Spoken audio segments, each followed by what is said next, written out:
inform him that the Windhold has been liberated from the grip of the Warforged. He will, first of all, be amazed to hear that the small group of you was able to take the fort from them. But he's less than thrilled to hear the state of the place. Should we tell him that we blew it up, or should we say that the Warforged blew it up? I ain't no liar. I ain't no lie. Yeah, Talwin will. He won't protest too much. I mean, obviously, there's not much he could do anyway. He says he'll begin leading or organizing his forces, saying that they will move in to attempt to retake Windhold. Considering it sounds like most of the Warforged and the defenses have been destroyed, or I guess the remaining Warforged aren't even there, are they anymore? They're with Jiraji, aren't they? He summoned them back. So the Windhold is free for the taking. So he will order his troops to pack up and begin moving out to retake the fortress and assess the damage. And when he sees the two of you with the Lunapor, or the hippogriffs in their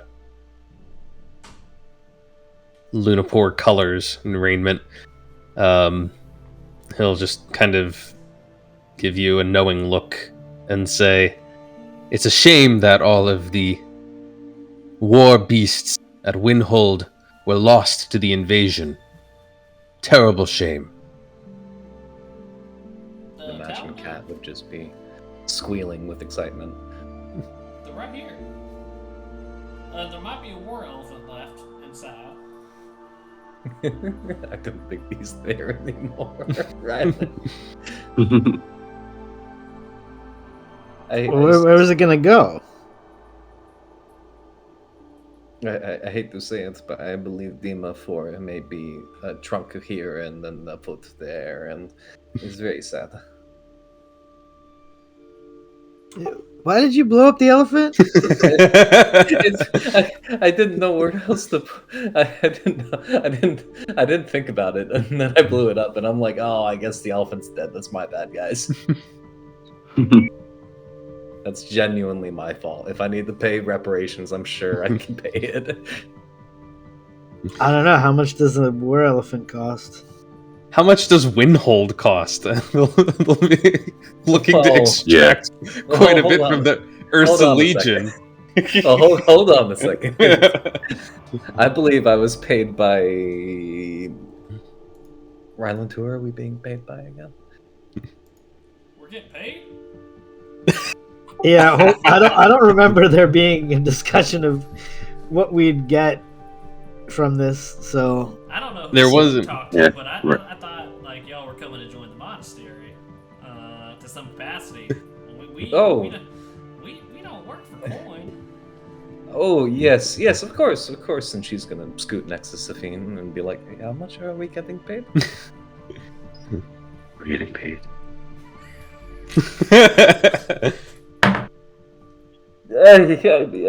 No. I whispered, like, we are getting paid. Oh, okay. Actually, you might be the only one to be paid, because you're always on retainer. Oh, I'm on your retainer. It's just hilarious because you did discuss price and you were so wasted you don't even remember. I to be completely honest, when I first met you, I did not remember your name. I'd been calling Zaychik so long, I didn't actually know his name at first, and then I found out later. I know we made introductions, but let's move on.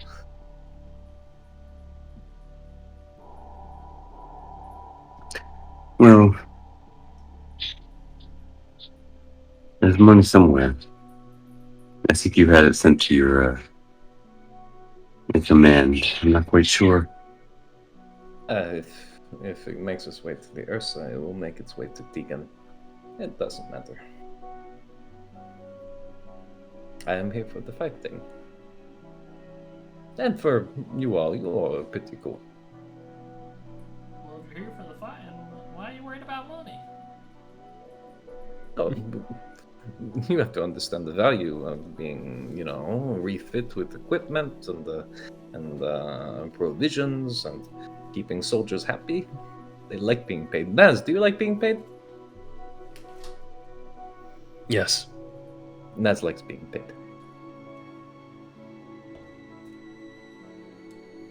I hope she's making more than you. Naz does a sideways glance. Doesn't look at. Doesn't look at Kat. That is a question. I don't like that response. I don't like that response at all. But I'm going to have to launch a financial inquiry into my own organization. I hope you have your budgets balanced. Who's the Ursa Legion's treasurer? Is it Naz? No, I think I actually did delve out who it was. I think it's actually like an insane Warforged. You have an insane Warforged on your Her roster? name Yeah, is the rogue. the rogue inventor, crazy one named Spark. Ah. Yeah, that's a lot of fun. Oh, weren't we supposed to do the conversation with Seven and the sword? Hoping you'd forget that. Oh. Yeah. There is a conversation between Seven and the sword. Of course, don't make me. The last thing I want to do is be like, "Hey, Nick, guess what you get to do?" So There was a conversation that was had up in that rope trick, that hidden chamber. A conversation so dizzying in its implications that Seven momentarily blacked out and has put it in the back of his mind for some time now.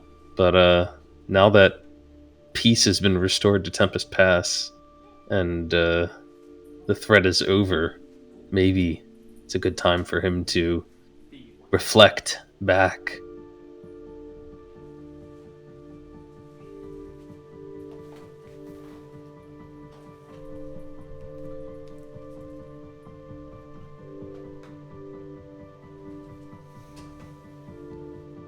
Reflect back. We need a little, like a swishy visual effect over the screen as we flash back to that situation. I don't know, Nick, are you up for interrogating a sword?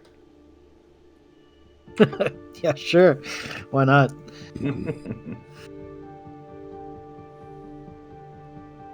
Right. In that case, kill this music. Record scratch.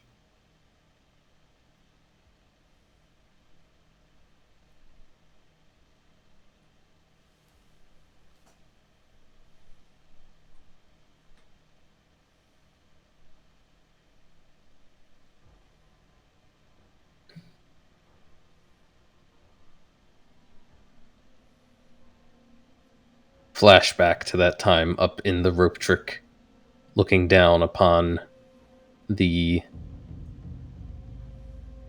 temple and the rainy streets where the Warforged were on patrol, but you were less concerned with that and more concerned with a particular sword in your hands.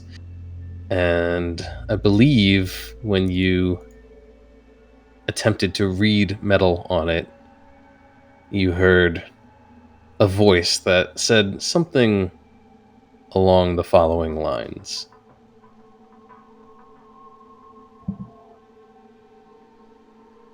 Ah, Dovai. You hold my daughter's sword. You must be very good friends with her. Or be her murderer.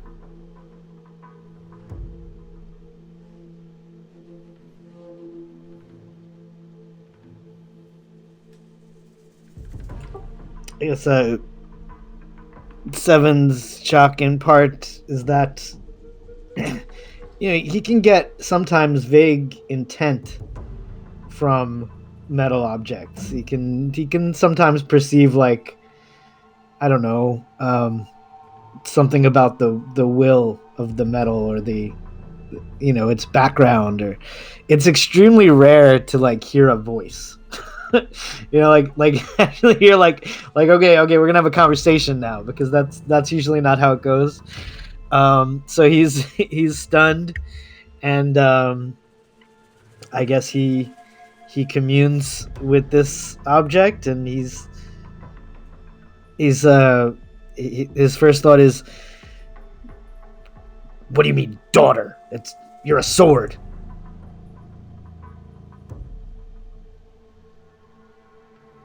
You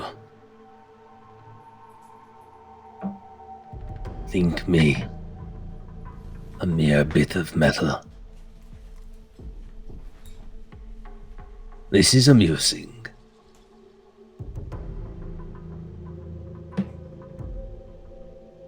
Yeah, amusing's not the term I would. Never mind.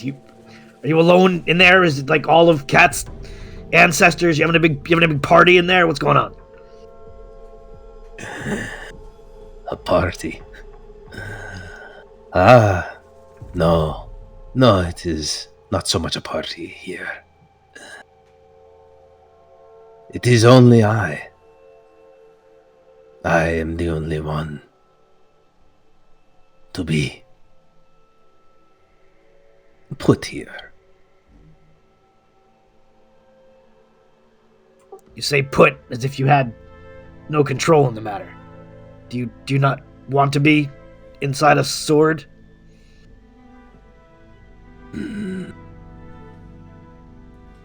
It was not my great plan for life, you could say.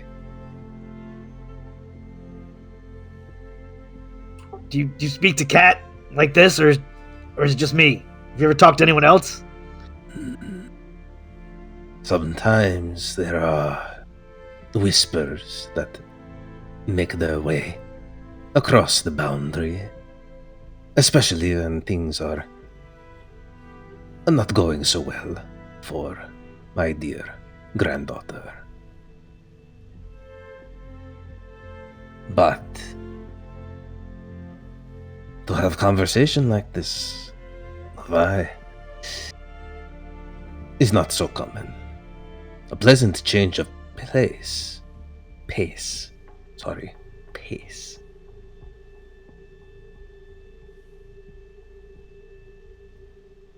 Are you whisper? Do you even sense time? Do you perceive through her? How do you even know what she's doing, where she is?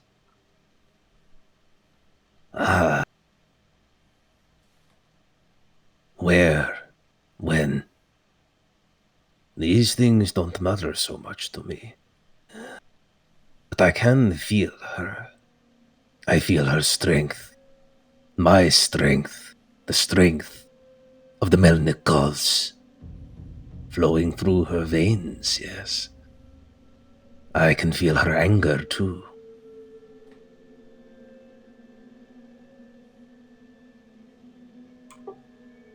So, you've been sensing her feelings and manipulating her in turn.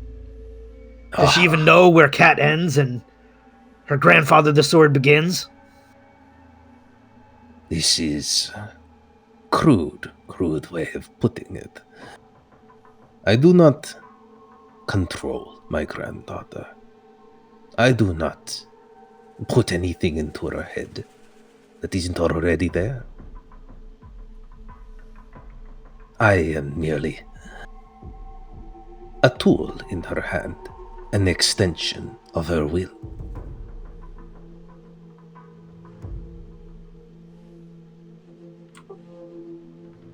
So what you're saying is you are Cat. Cat is you. No. Not in the way that you are thinking. But there is connection. And this connection gives me hope. Gives me hope that we can achieve great things together. I don't know.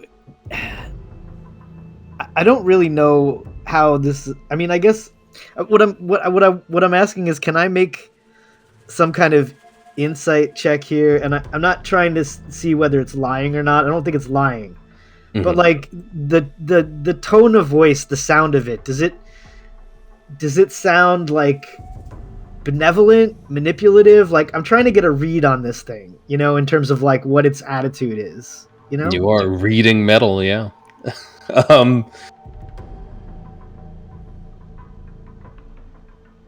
You can give me an insight check. I'm trying to figure out if I would do anything other than make it a straight insight check.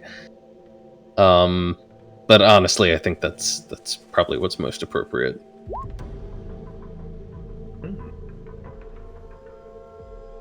Not bad.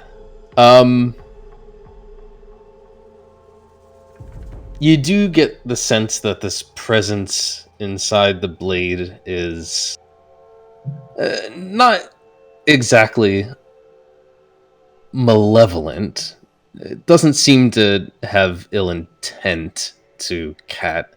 It seems more amused by this entire exchange, as if it's simply enjoying the conversation.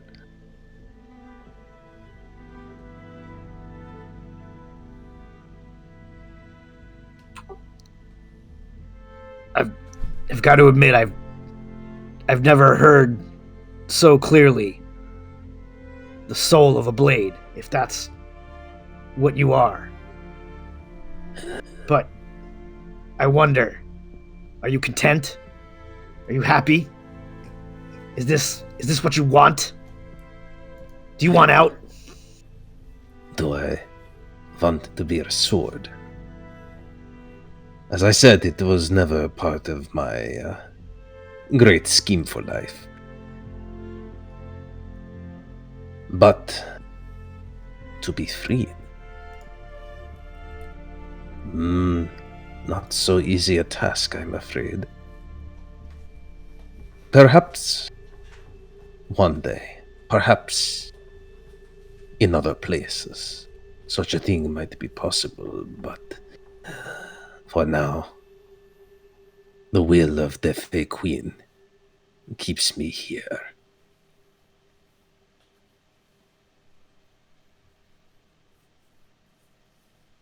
I've never spoken to Kat about her father or her mother. But whoever your child was, did you speak to them too? Borislav. Yes, he and I shared a connection for a time. But I am afraid that my son did not wield the same strength as Katarina. She and I go too well together, like a glove that fits a hand just right. She takes after her grandfather, then. Well, whatever whispers you send her way, if they bring her closer to the Fey Queen,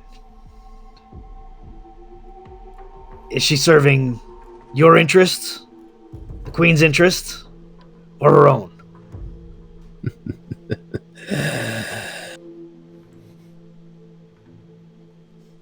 to serve the Fey Queen.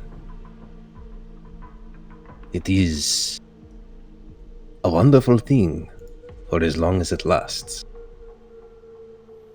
But she is not one to be crossed. Katarina goes her own way, and she carries the Melnikov line with her, both in her veins and in her hand.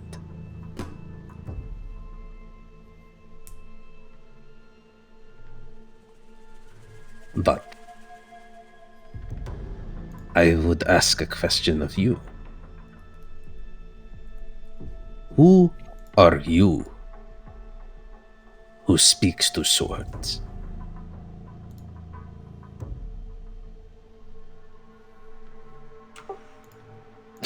That's easy. My name is Seven. I'm the second blade of the Athenium of the All-Seeing Eye.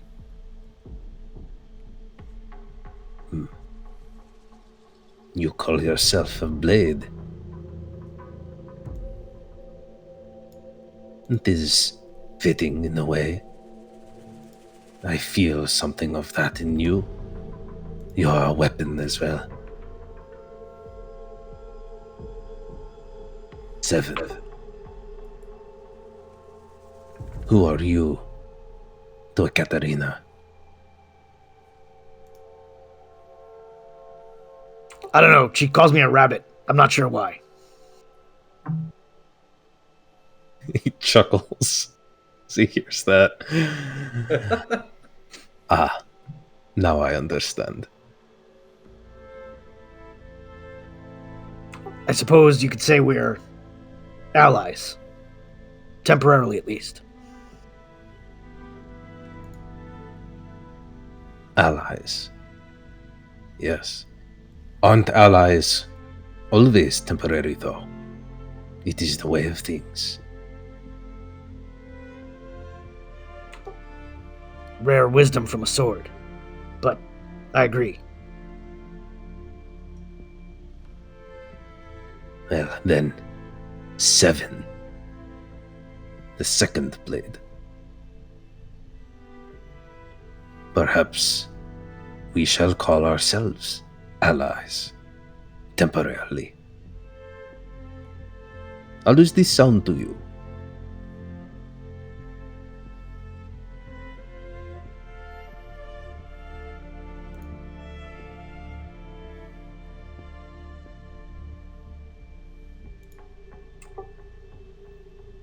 I'm not sure exactly what you're offering, but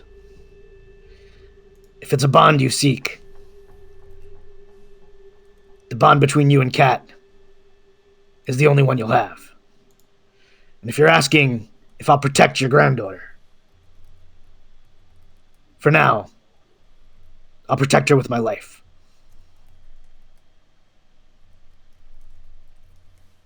A strong offer.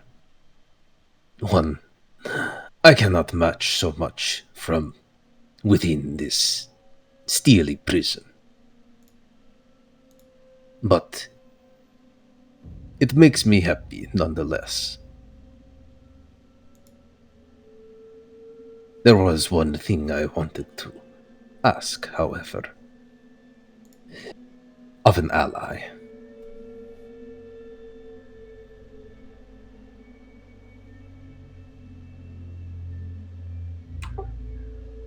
I'm still listening. Tell Katarina nothing of the conversation we have had.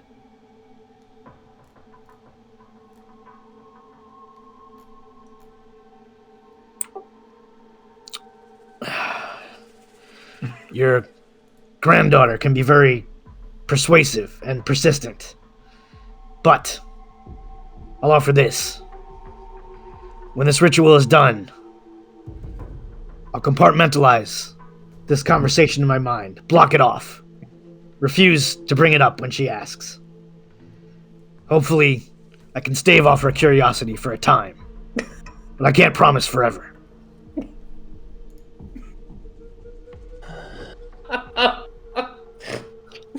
But it'll have to do.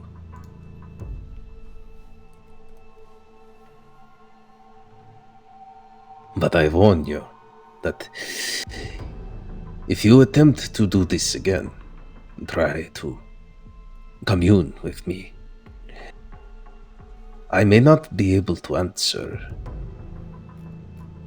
It is not so easy when you are a sword to have a personality.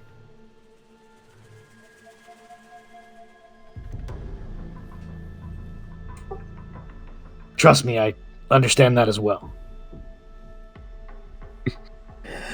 You are a funny one. I like that. Very well then. Lock this bit away in your mind. And perhaps one day, our alliance will blossom into something greater. And when you see Seven lay down the sword, you see he if you were paying attention, you'd see him heavily concentrating, almost like he's going through some kind of intense pain, but he's sort of willing this into the back of his mind, shutting it away, locking it away with a key, and then he's probably out of it for quite a while after focusing so hard on that. I'm just imagining that Cat would just be watching Seven carefully and curiously, watch him do this, and then he would just promptly like fall flat on his face. And then you go ahead. Yeah, he probably passes out for a bit, sure. And she just scratches her head, and like, bye. Takes the sword, picks up Seven, and starts carrying him around. I will ask him all the questions when he wakes. Actually, no, I probably won't. I'll probably forget about this until a few weeks later, in my mind. And by weeks, you mean just several days later? Yeah. Okay.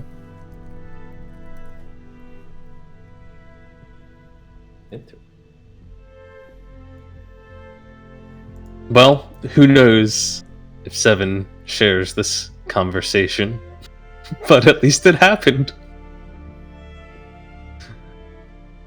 Yeah, I don't know. That's to him whether he's going to fill in Cat or not. Although the Blade did request that he hold his tongue, at least for the time.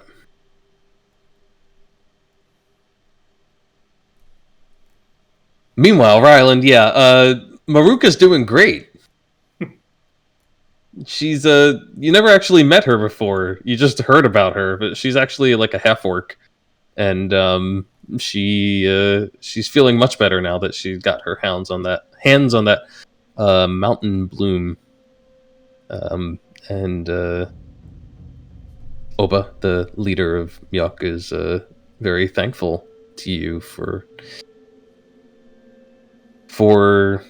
sending the beastkin their way. He's actually was rather surprised and shares with you that the beast folk are not normally so friendly to them.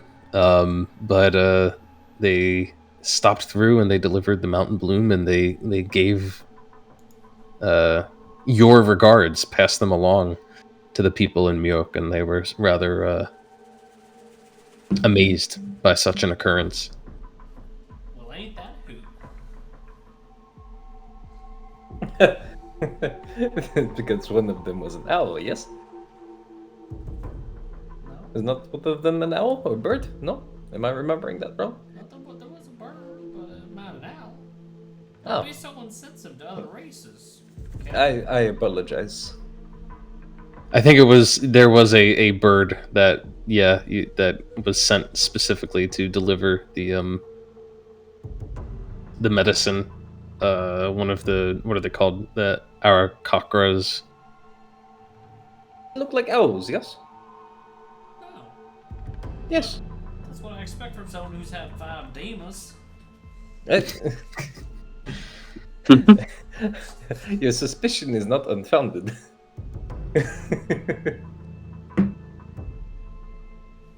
Well, Rylan. God, I don't want to like a southern accent talking to Rylan. Hey, Rylan. Oh, Rylan, it's not her first language. So, you just take it as a catch-all when Cat uses words. Owl, bird, hawk. About communication, not perfection. So what you're saying is, we need to start having class lessons when we stop to rest. Class listens?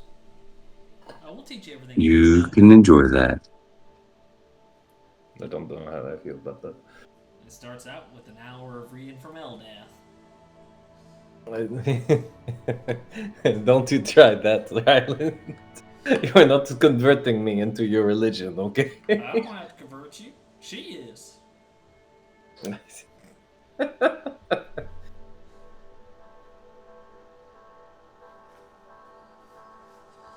guess after that we would set out for the monastery. Making your way back to the grove of the peacekeepers. I really don't know what to call it. I don't know if it's the monastery of Eldath. I don't know if it's the grove of the peacekeepers. Peacekeepers Monastery. There's a lot of names. More names, more people know about us.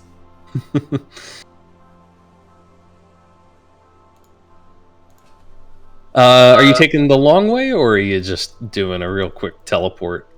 We don't need to walk, guys. If you want. I think that's lovely. I had to leave my palace at home, so this has been quite arduous. All right, sure. Never done it before. Might as well do it. Never done it before. Let's try this thing. I've never done it before. But I know the theory, and the blade has to know. I don't have to. No, it just does it. What does that mean? What do you mean? A sword can't doing anything by itself? That's crazy. I'm just happy. Seven opens his cloak and screams out, "Disco!" And then he says, "Carve spatial sigils." And you see the sword float out, and in a circle around Seven, it starts just like... It looks like it's slicing into the ground, but you can see the ground isn't actually disturbed.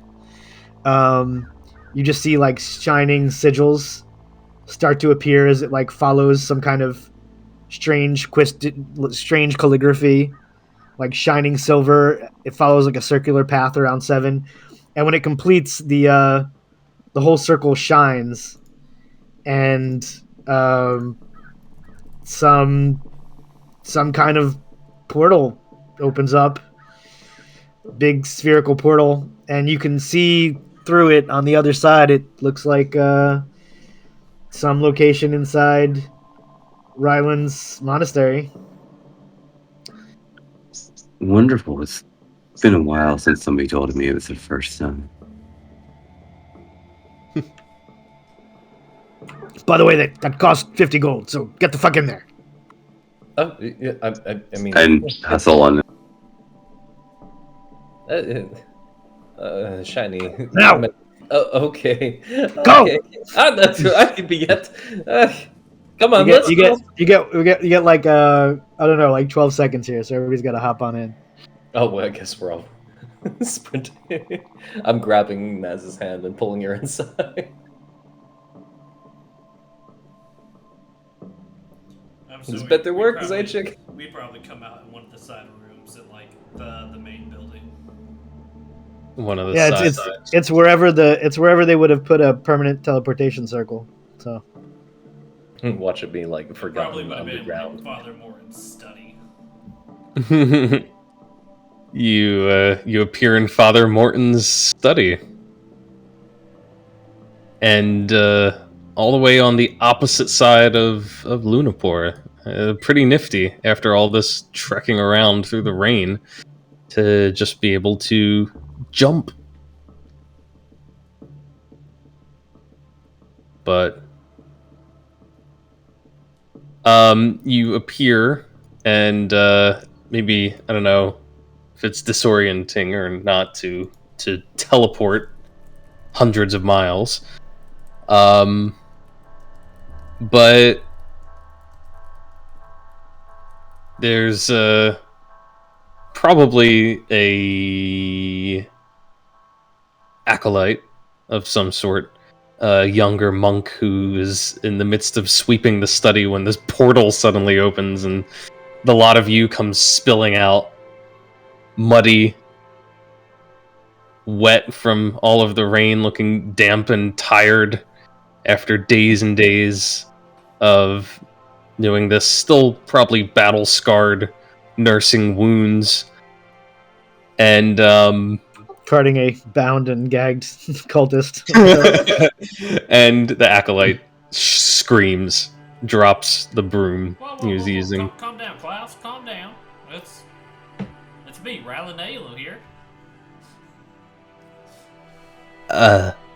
Ryland? Ryland? What are you doing here? I thought you went on your pilgrimage. Who are these people? Oh, funny you should ask. This is Cat. That's 7, like the number. You got Safine. And this here's Nimue. And if you see anyone else with us, just ignore them. Yes, they don't like to talk. Oh, and there's Naz too. The scary Naz likes to talk. I should go tell Master Erendil. He should know, right? No. We'll go see him ourselves. Or should I take your shoes, your clothes? Should I bring you? You should probably just keep sweeping. Because if you don't, who will? Well, we're gonna go pop over, see Erendil. We gotta check in with him. Did he offer to take our clothes too? I think he did. I meant like wash them, like your. I mean, or your shoe. I don't know. Well, here, take this. Nobody ever comes in this room. Her destroyed uniform just like kind of shoves it into his arms. Go take that to his seamstress. Yes. Have it mended. I'm counting on you. Yeah, nobody comes in and out of this room, or they're not supposed to. But oh boy, it's been busy in here. Every time I try to clean. Say, did anything? I'll tell you what. You go. If you clean, I'll take care of this. And Sophine's just presentation in the room.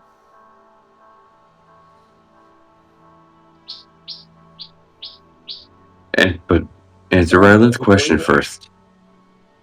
I can see the ocean. Oh. So you can probably hear waves in the background. No, and some birds. Oh, I thought that was a dolphin. Aloma. Thank you, Kevin.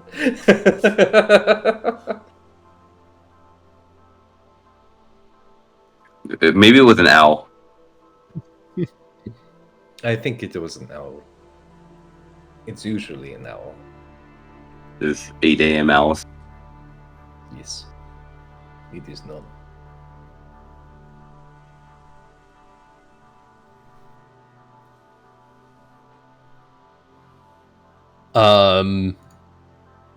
Yeah. What was Ryland asking? I'm sorry, I got a little. Oh, I asked Klaus if the floor got really bright or anything when we got in here, because that thing we stepped in was pretty shiny. Yeah, it got real, like, there's a circle on the floor and it got real bright. And, normally it's, like, covered by a rug, but there was this rush of wind and the rug got knocked over, and I mean, I was dusting, and the dust went blowing everywhere, and, every time I try to clean this place, it's just, like, things are getting crazy around here. Oh, Klaus, you keep doing a good job. You keep sweeping. I did a lot of sweeping when I was your age. But you're doing great. You look great. Yes, of course, Master Nihilo. Not good enough. I ain't no master. Ryland, perhaps we should go find your papa. Yes. Yeah, well, let's go find father. Okay, class, you have a good day now. You as well, Ryland.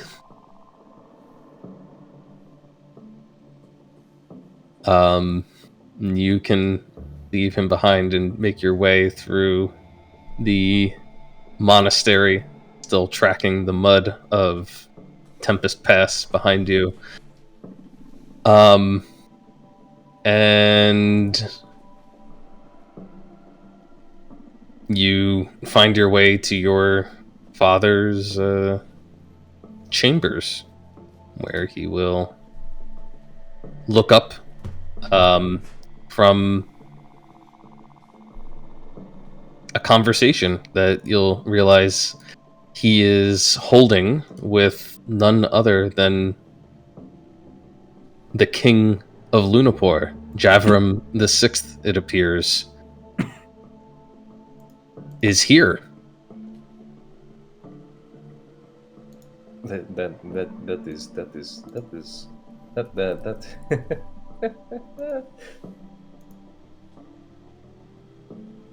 Erendil looks up and says, Ryland, you're back. Sure am. Well, here I was thinking that we wouldn't be expecting you for at least another couple of weeks, but here you are with almost everyone you left with, and looks like one extra. Why don't you come on in and close the door behind you? Come on, everyone, you heard the man. Let's get in here. Did he always have that accent? I don't remember him having that accent. I definitely had this accent the whole time. Well, you were. I do believe you did. Skin, a little hard the first time we came in here, and I don't think there was water in there. Yeah. I don't think she was 7. That is true.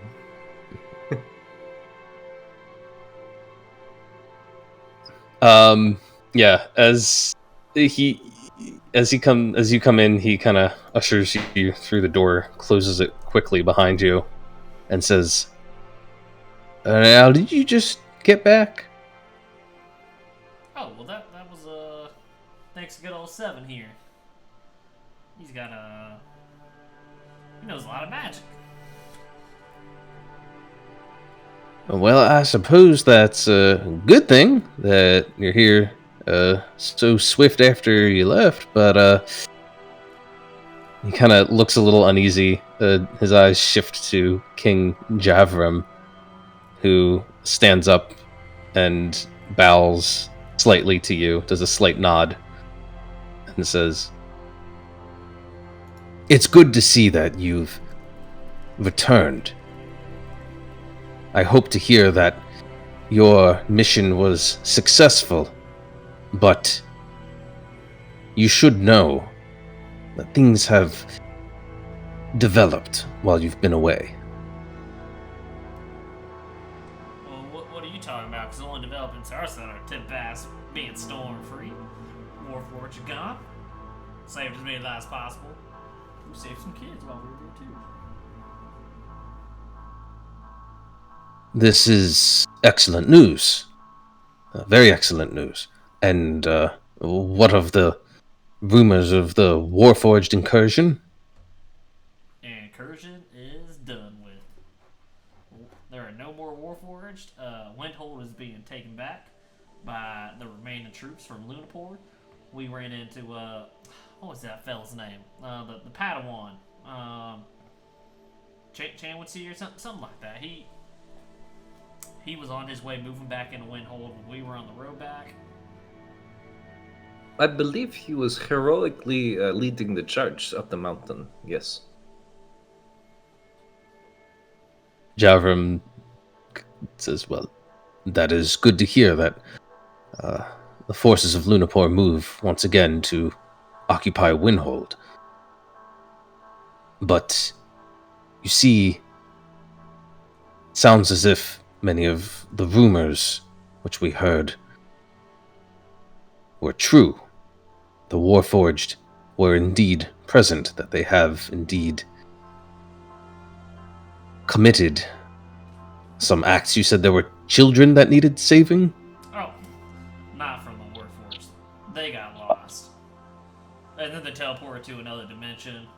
It was a whole thing separate from the Warforged. There was also a cult involved that nobody knew about at the time, and I think you might find a lot of the blame lies on them. Yep, I was just about to get to them. The Warforged. I'm sorry, this is your convoy, Ryland. I'll let you continue. While they might have been there on their own volition, the Warforged were sorely misled. They were more or less tricked into the attacks by a pretty sinister group of people. I don't know if you've ever heard of the god Sotha.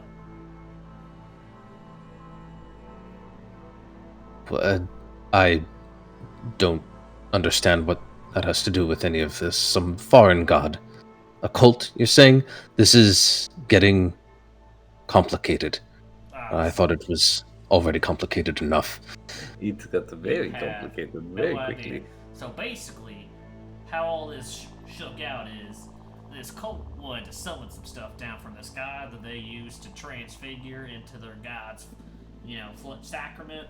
And to do that, they had to disrupt the tides of the magic. So they, were naturally drawn to the ghost light. And as you're talking, Ryland, you hear a knock on the door behind you. And Erendil says, can you give us a minute? We're attending to some things in here. But then you hear a voice on the other side. Master Erendil, I would not deign to tell you how to conduct business within your own temple, but rumor has made its way swiftly through the monastery. I've heard reports that the party, which was dispatched to Tempest Pass, has returned. The others are eager to hear what has become of the place. Why do I know that voice? Do we know that? Safine, do we know that voice? Oh, that's our thought. Yes, that guy. And she whispers. I understand why you don't remember. The bag of bones, yes. The one that you agreed payment with? Oh yes, for all this? I did. What do you know? You mean the wonderful, knowledgeable person? Yes, that one. I love that guy. King Javram, as Erendil goes to the door and is kind of like, Viator, yeah, of course, we'll be right out in a jiffy. Don't you worry about anything there. And as he's doing that, King Javram kind of pulls you aside and whispering, in spite of our best efforts, it seems that word of what has happened in Lunapor, at least the most general notions of it, has been spreading throughout the River Kingdoms. Other emissaries have made their way here. Queen Yizza herself took it upon herself to rise from her seat in Salit to make her presence known. There are representatives from Gan and Bloom as well. I hope you are prepared to conduct yourselves well.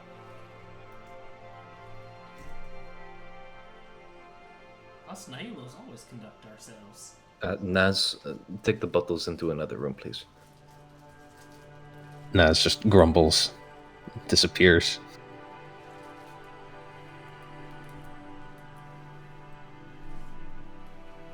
And finally, Erendil can't really put it off anymore, and he opens the door and he ushers you as maybe it'd be best if we kind of sit everyone down for a sort of discussion on the old porch. What do you think about that, Rylan? Don't think there's a better place to do it. The two of you with country accents is too much, man. Oh, I'm barely even doing one here. You guys are really really making me put on the accents today. Pushing. Oh wait, I gotta stand up for the national anthem.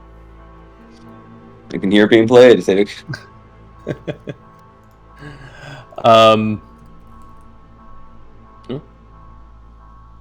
Well, I think we can assume that you move through the monastery to the courtyard where the old front porch once belonging to a humbler Nailo.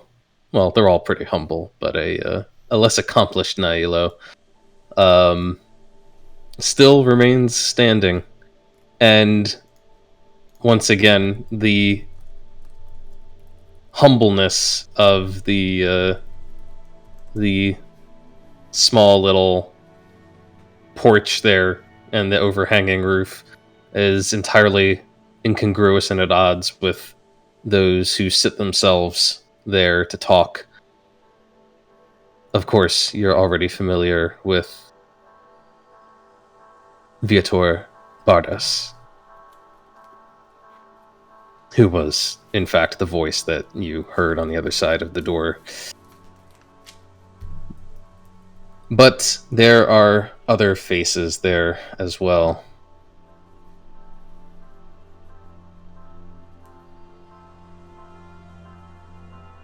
Viator conducts all of the introductions as he very graciously introduces, May I present to you the Queen of Salit. Something funny about that, Ryland? No, I was just getting prepared to talk. I had to clear my throat a little bit. Sorry about that. The Queen of Salit. Queen Yizza of House, I have already forgotten the last name. Mazin.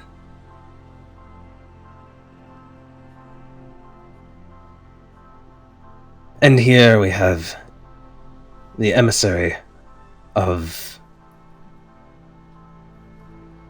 the great nation of Gan. You may know her as Chalain. and both of these women kind of acknowledge you with appropriate signs as they are mentioned. But the third is a very strange being indeed.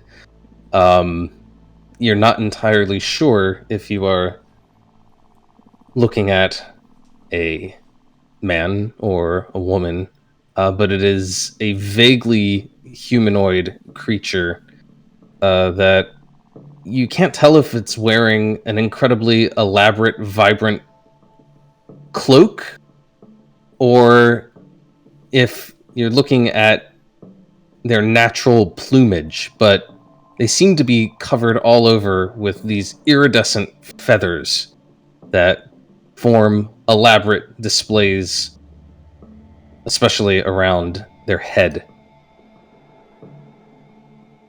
And this one, Viator says, And here we have the emissary from the nation of Bloom. They are called Michi. I think I have these all set up. No, I don't. Ian leans over to Kat and whispers, "Ooh, maybe we go there next instead of the fake queen. I love that what is enclosed." I'm sorry, I didn't understand a word you said, Mark. I was trying to say it quietly, but Safine says, under the breath to you. Mm-hmm. Ooh, maybe we go there instead of the Fae Queen. I'd love to wear some clothes before attending her court. I am tempted. Wait, when are we going to the Fake Queen? What? Important people are here. Right. And Kat is just trying not to stare, but she is incredibly interested in this being. Not like she's trying not to be rude as much as she can, but she's just genuinely curious. Mm-hmm. You can give me a history check. You're taking this one in.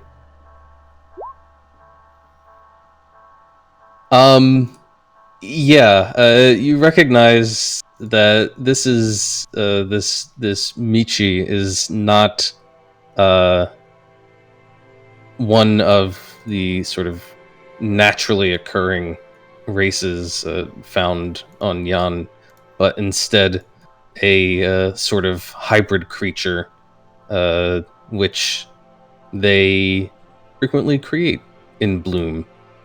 They are known for their incredibly advanced druidic arts, which allow them to blend forms together. The beast shapers, I think they were called, or beast tamers, I forget. But the battle druids that you saw give the war elephant wings. That's sort of a rudimentary form of the same magic. But in Bloom, they make a positive art form out of it. That is... Wow. That's really cool.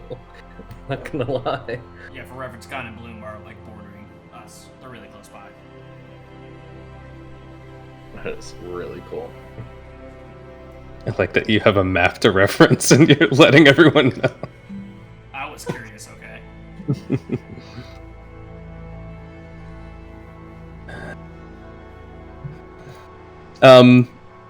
Queen Yizza, who is remarkably young, she looks like she's still a teenager, will greet all of you and say, "We have heard the most disturbing rumors in Salit. They say that the Empire of the Four Winds has conducted an invasion, and that Warforged have poured across the border. We hear that it is only a matter of time until war is declared." Oh, well. Not to be rude, but maybe that's why it's a rumor, because there were no Empire of the Four Winds in there. Other than, on their own side of the territory, Tempest Pass.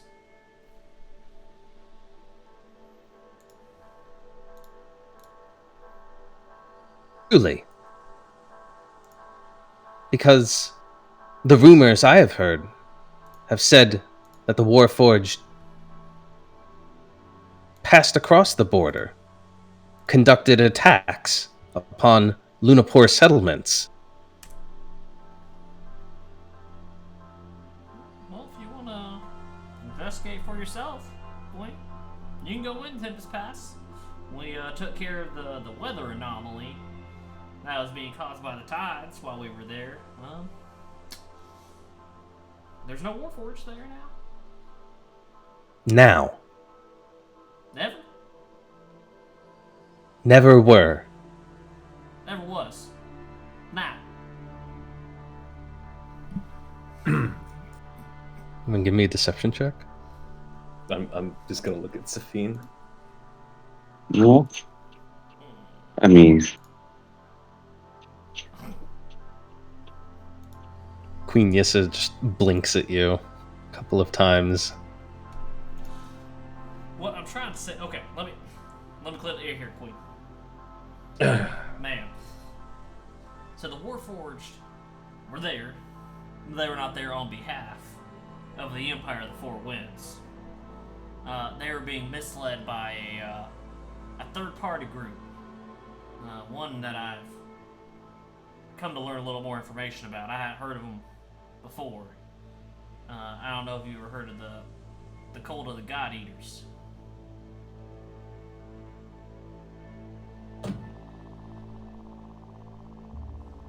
She kind of raises one eyebrow, and Bardas fills in.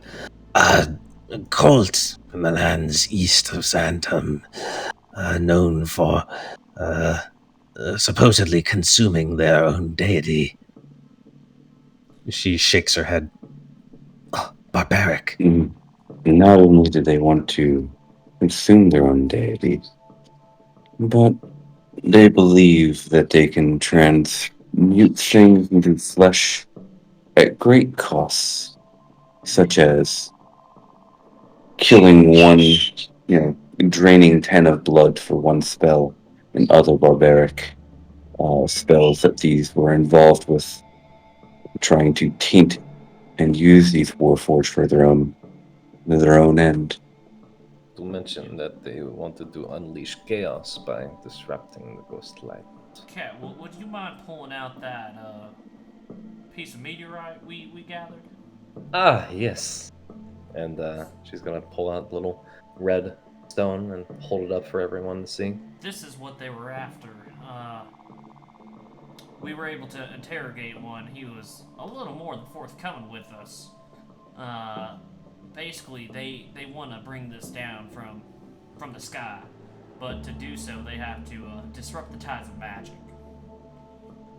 And they know they could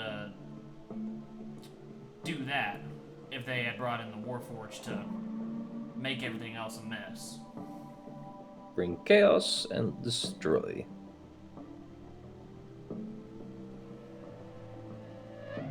And you're saying that it is the cult and the Warforged that are responsible for this? This is Chalain of Gan, who is kind of piping up. She looks skeptically at the lot of you. Everyone knows that the Warforged serve the Empire of the Four Winds. They are their masters. If the Warforged are creating chaos, it must be at the behest of the Empire. Is this something that you wish to let stand within your borders, King Javram? That's a dangerous thing to say everybody knows and then not back it up with evidence. Wait, hold on.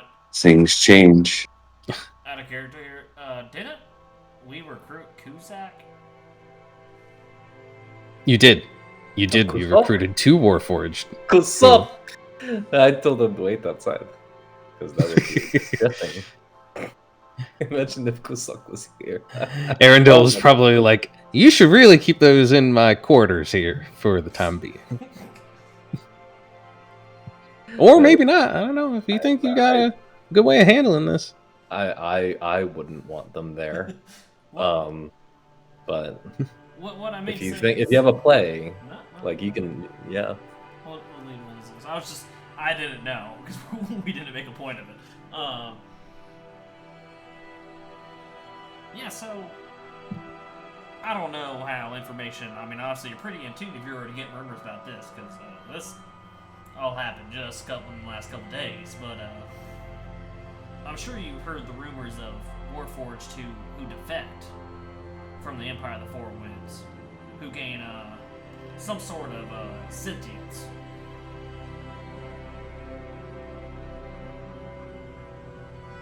Jelaine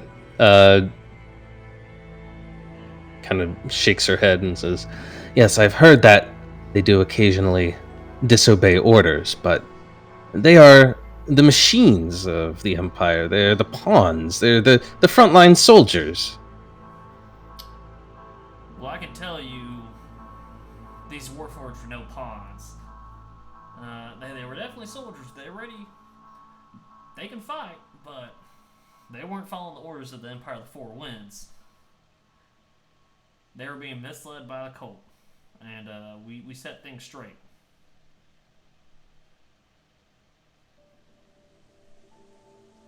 Also, and do you have any proof of all of this? I see you hold forth a pebble that you say fell from the sky, but so far this is all just pretty words.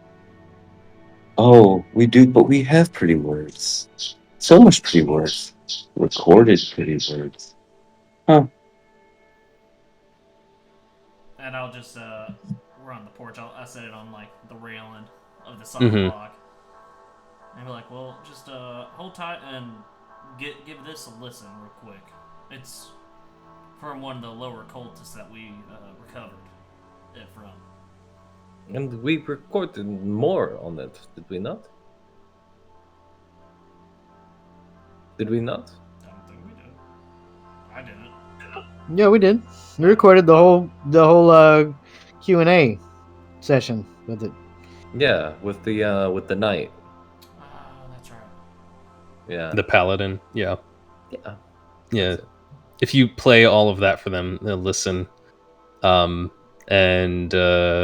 you can see that Yizza seems to take all of this in and says, "Truly, this cult is a monstrous people, and the acts that they have attempted to perform here, monstrous as well. It seems that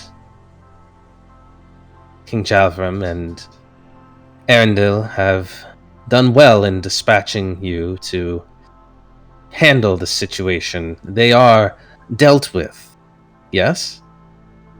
Oh, Yes, man. they have been dealt with. Yes. Here.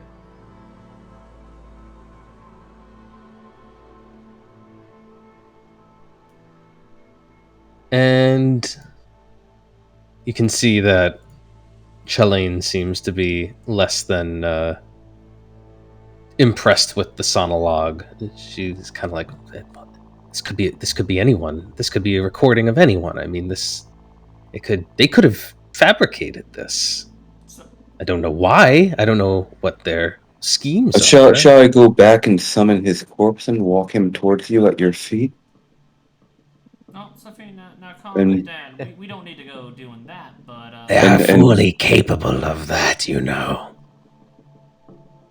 we brought a prisoner, did we not, too? You do have the prisoner, yeah. Which one is it? We brought one of the higher ups. Yeah, the higher up priest. The one that didn't defect, like the paladin at the monastery. Ah, a prisoner. Yes, well, interrogation often offers truth. Suppose that we can take this one and question them and see if their story aligns with the one you weave before us now. Or, if you want, our friend Sophie here could open up a short Q&A with the one they call Nefeli. Yes, the leader of their little band in this area. You write down the questions you want me to ask, and I'll be happy to do so.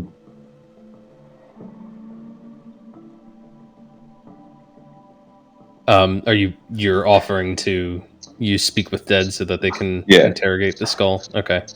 They should also... No, my 3 zombies I brought are probably out somewhere else, but they're definitely cultists. That's true. You've got quite a few dead cultists and one alive one with you here to answer questions. I won't have you guys sit here while Chalain asks them questions that you already know the answers to, but she basically asks some of the basics that align with the story you've told. And the head is, of course, somewhat cryptic, but does not outright deny the activities of the cult.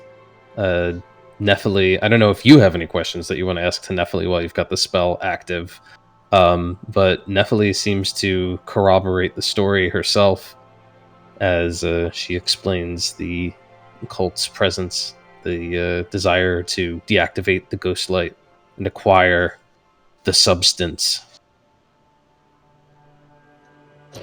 No, I wouldn't want to have my own questions because I wouldn't want to be trying to look like I'm trying to subvert or take a question away from her.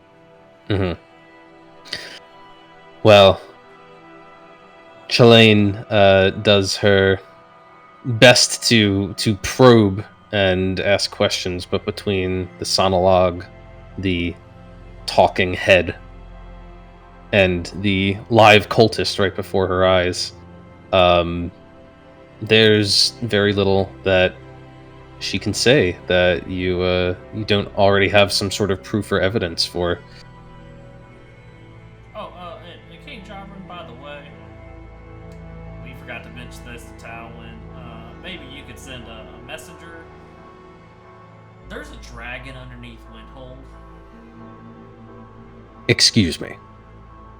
It's not like a big dragon, but it is a dragon nonetheless.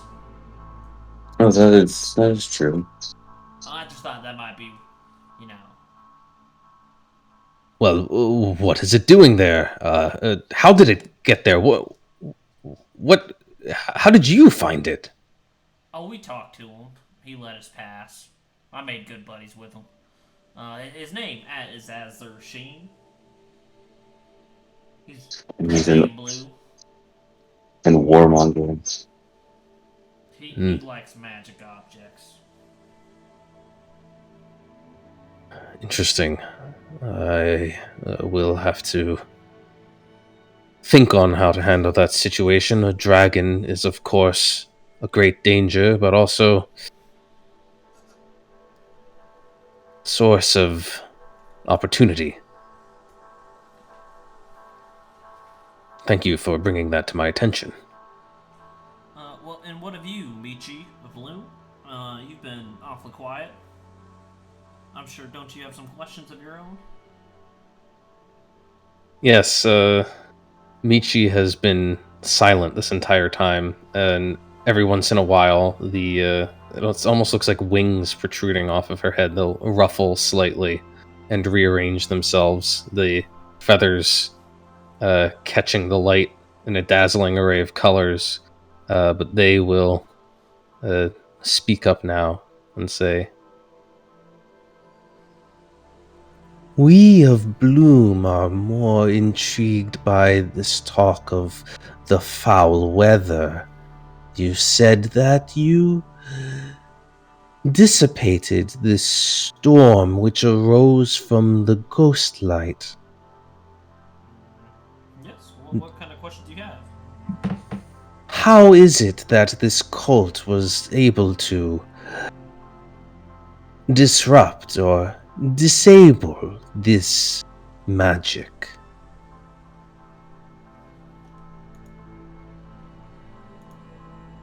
I'm not sure if this is the direct cause, but somehow a rift to another dimension was opened inside the Ghostlight Tower, disgorging foul frog beasts into the tower. Frog beasts, you Yes, say? but yeah. Well, I that's not the technical term. I'd have to consult the books and things, but they look like frogs. Yes.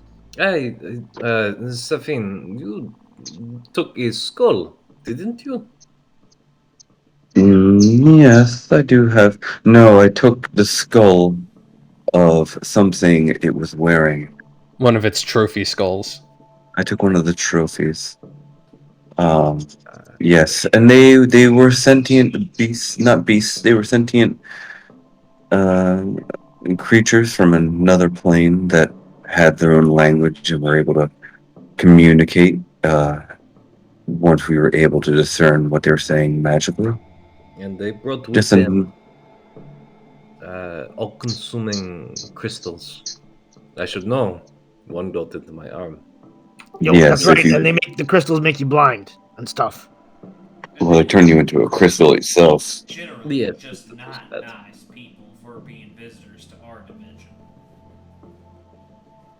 If the cultists can open those portals at any ghost light, then I'm afraid none of them are reliable.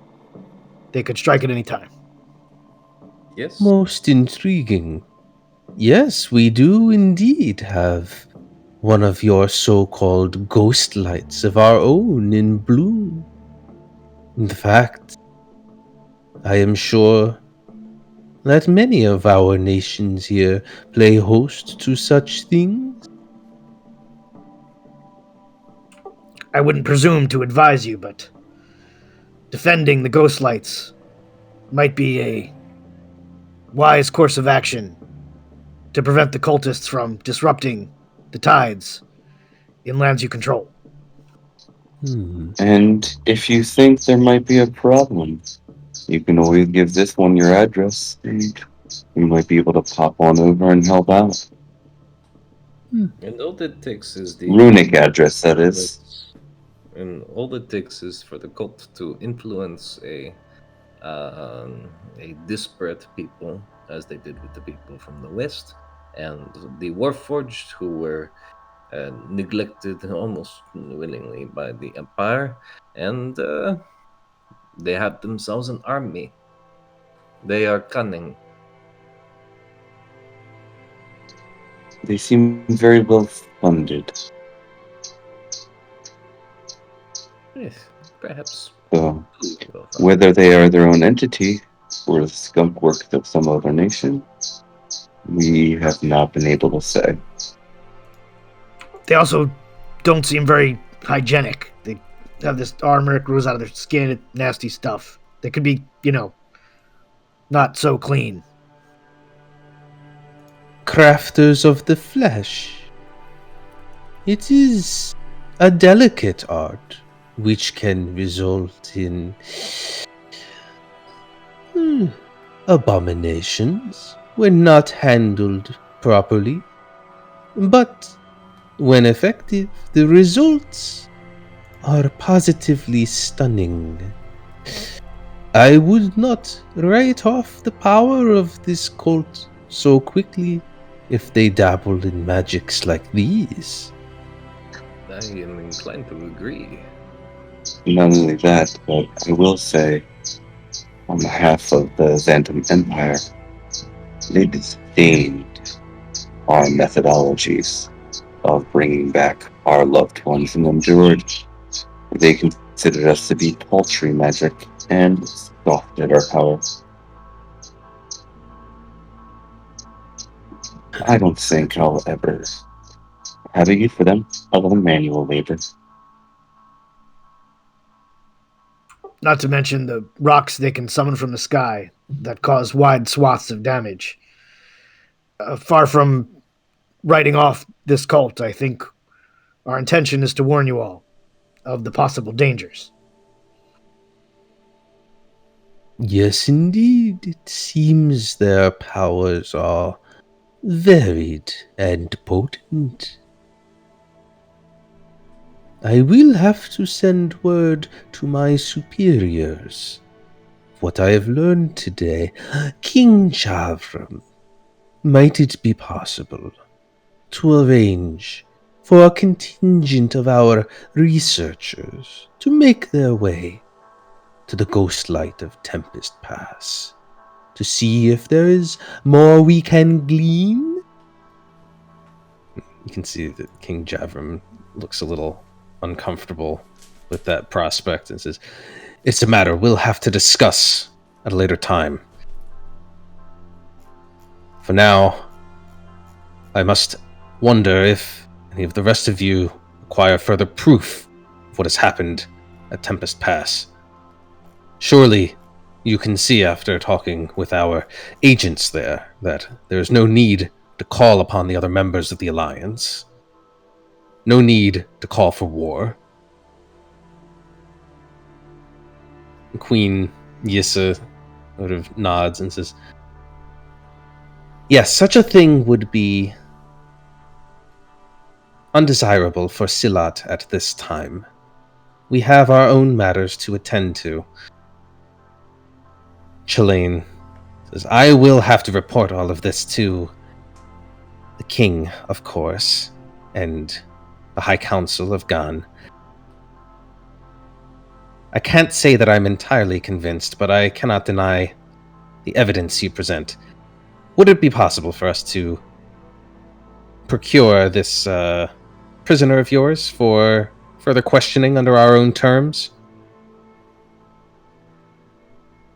Well, that would it to Erendil. He's a guest at his monastery now. Erendil kind of turns his gaze back to you, Ryland, and he says, I think this is a decision you can make. Yes, Ryland, what do you think? Father, you know you've always taught me to listen to my elders. I think you guys always know best. Well, that's mighty swell of you, son, but there's a time when elders move on, and, well, a whole new round of elders comes about. Seems a good time for you to get some practice. But yet, Ryland, if you can't choose, flip a coin. I don't have a coin. I gave it all away. Oh my. Ryland, Speaking remember, of that,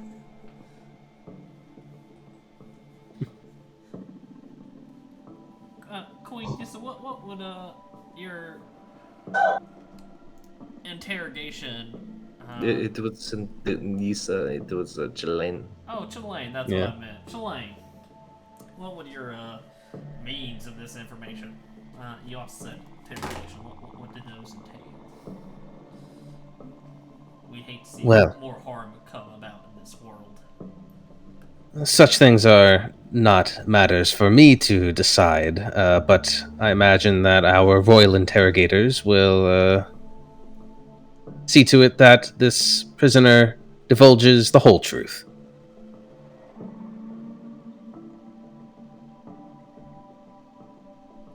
Sure, why not? You sound like a friendly gal. Yes, I'm sure they're royal interrogators. They won't do anything bad. Sure. He'll come out with all his limbs intact. Yes. Chalain nods and seems satisfied with that.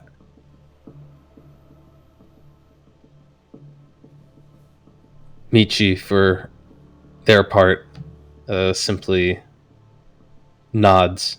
Says, I see no need to involve the other nations of the River Kingdom's alliance. This is a matter for scientists, not for kings and generals. By the gods, I cannot Nice. stop looking at her. Them.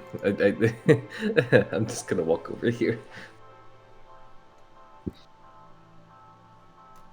Viator well, kind of pipes up one more time. He says, And you found absolutely no evidence that the Empire of the Four Winds was involved in this incident at all?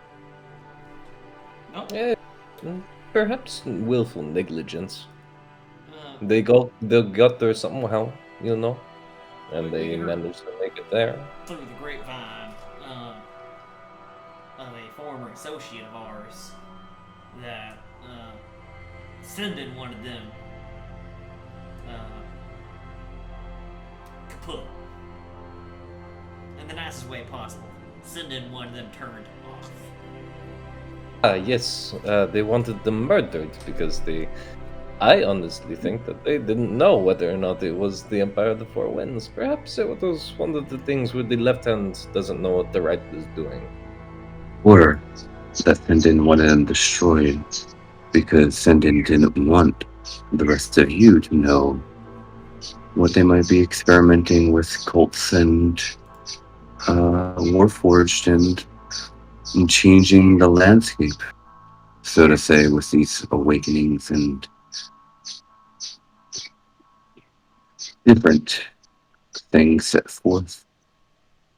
Suspicious, I would say, that Sendin would order the destruction of these Warforged.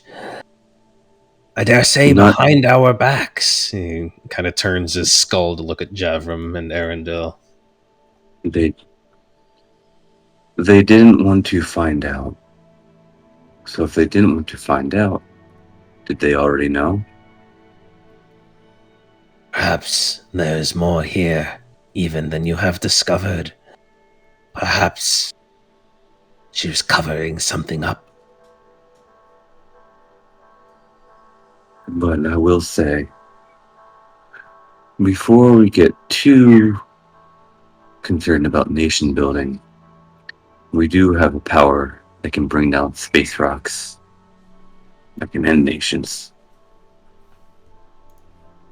And as excited as I would be to try to find a way to go around this magical artillery, maybe not orbital strikes, yes?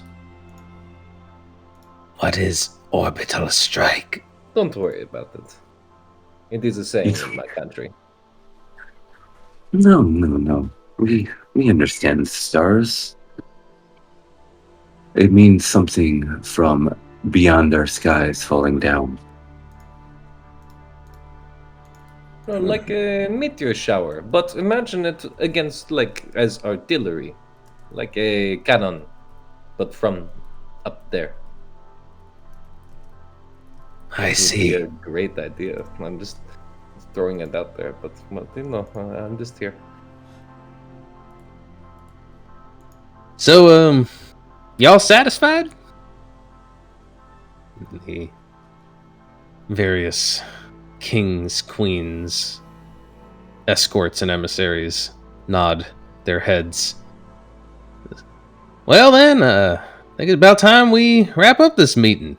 And, yeah, maybe get something nice and refreshing to drink.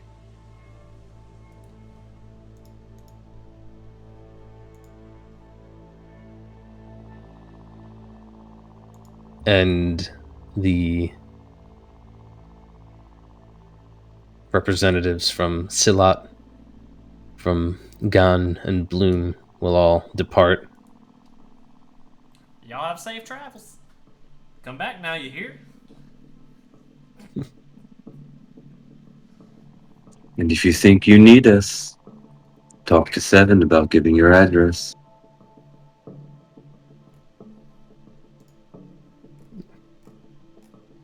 As they depart, Javram will let out an audible sigh of relief and say, "You have indeed exceeded our expectations.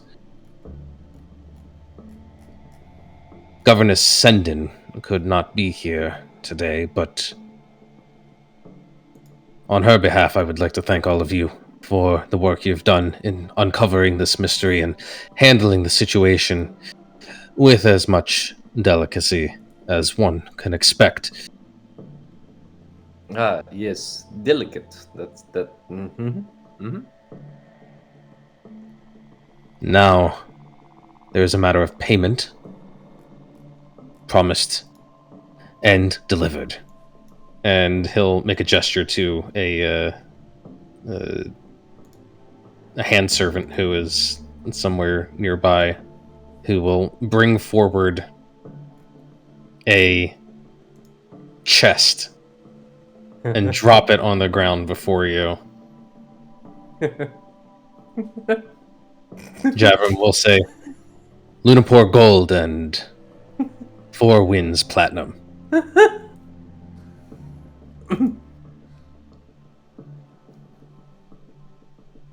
Oh, that's nice. You okay, cat? Yep. I'm just so happy. Need something to drink? You sound like you have something caught in your throat. So happy. Would you care to open the lid, see that it's all there? A little bit. Go on, cat. You've been waiting for this. I'm just going to.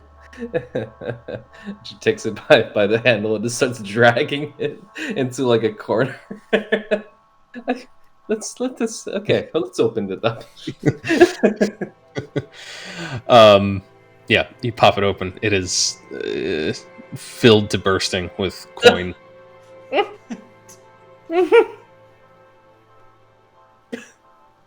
I'm so happy I might cry. While the mercenary is busy counting her share, Safine, perhaps I can arrange a little talk with you. Shall we walk by the river? The sound of the water is so peaceful and loud. It is. Zajic, hold me. I might cry while I'm counting this. What do you mean? Help? You can't count? What's wrong with you? In fairness, she didn't know what an owl looked like. And what a bird sounded like, so she might need help counting. Ryland, you can't take this away from me. No, but Eldath can. Oh, Nazgûl in here. I'm going to pull Safine aside Sounds for good. 1 second here.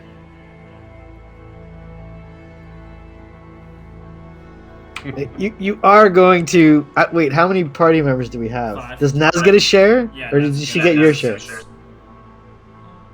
I honestly have no idea how much I even asked for. I don't think Yeah, I don't know. all asked for. It's been a while, and I was very drunk. You made very unreasonable demands. I I'm don't sure. know. I don't know what those. I don't remember what they actually were, but I remember they were unreasonable. Yeah, I'm genuinely surprised he just gave us such. Actually, I'm not surprised, but I'm sure Kat is surprised because I don't think even she remembers what she negotiated for. I'm just wondering if we actually have things to spend coins on. I mean, I guess there's like magical regents, Oh I yeah. suppose. But what else? I really want to know if you can buy magic items in this world. I don't see why not. I was thinking I was probably just going to use my share to keep funding the Ursa and maybe expand it a little bit and see if I can beef up the organization. But that's just me. Kitchen. And Ryland's going to start a soup kitchen. I want to commission magic items. That's a good idea. I want to be like, I want, I don't know, a set of ears that grow to whatever size or shrink to whatever. I mean, I don't know. I just want to make up shit and see if you can do it. We should make a stop in Lunapor's capital. Okay. I thought the capital of Lunapor was just called Lunapor. It might be, I don't know. But anyway, so the things he was talking about, he added 8 days ago. I sent you that link, Max. Lornfar? I really want to go to Mitria, near the realm of the Fey Queen. It's Near, but this is on the coast. yeah. It's right next to like the I'm right next to the fracture broken Because something. he added Lornfar. And Yeah, I saw that. the mythic owl. It's like an elven nation. I like that. But you also have an obsession with elves too. And honestly, I don't know if we should go to the realm of the Fake Queen because it is, oof. Well, I mean, considering he hasn't added anything since October, but he's added this now, I think he's building this area out. Yeah, I think he's preparing for us to go there. Since we've been talking about it, and we never really decided on anywhere else to go, so. But the Mythic Owl sounds dope. I feel like it's a good place to go and investigate after the portal ripped open. Yeah, and considering these guys came from the west, we can at least, like, I know that they're not based there, but like if we can track down like where these guys came from, these specific dudes came from, maybe we can glean something more about the cult. And I can issue orders for like some Ursa to come help us out, maybe. Okay, now I definitely want to go there because I just read the last line of the Mythic Owl. What is it? I'll just read it. An owl shrouded in fog and legend. Mythic Alb is a sacred land where the tides of magic erode the shores of reality, making the border between the worlds thin. It is said that elves first came to yawn through the starways anchored in Alb, and the sea, cliffs, and moors play host to aliens, beings of bizarre custom. Alb is ruled over by the host of heroes, a collection of paladins and poets led by King Erendil, determined to civilize the island and keep the monsters at bay. But in the wild places, far from the eyes of crusading knights, ancient standing stones still mark ritual sites where hedge witches and druids make sacrifice to nourish the Green One. Nice. That's awesome. There's a lot of gods that have like ambiguous like sacrifices towards, and yeah, Take this moment to get a drink and go to the bathroom too. yeah, I'm gonna do the same.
Okay, the very important person is back.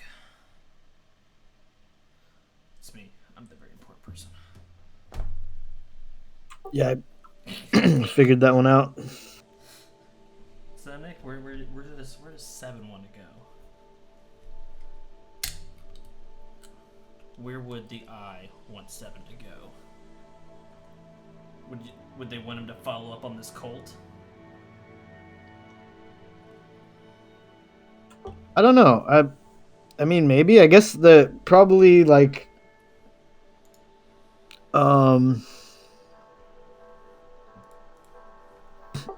probably if he didn't have any like leads that he was actively investigating, then he would report to the council that runs the blades. But I mean, I guess if he knew of an incident that was happening somewhere, he would just go. Like, he usually can just operate however he wants. But I mean, I don't really know what's going on in the world, so I don't really have any current active things to pursue. Like, the cult is fine as long as they don't, open any more of those portals. Michi's 100% gonna shut down her own ghost light. Why? Oh, you can. Science. Yeah, it's for science. She wants to see what's gonna come through.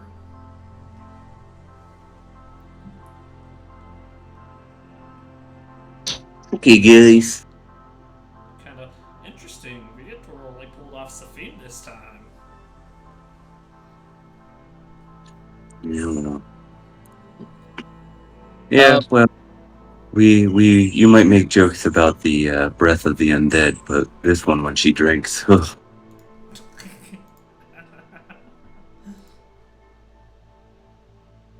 For that matter, while Viator is conversing with Safine, King Javram will see if he can bend Seven's ear for a moment. And I will Yeah, pull you sure. aside, Nick.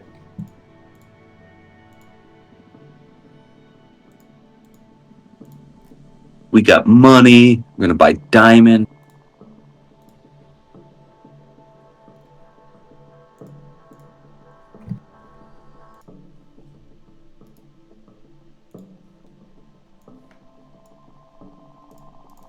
You know what? Anybody there?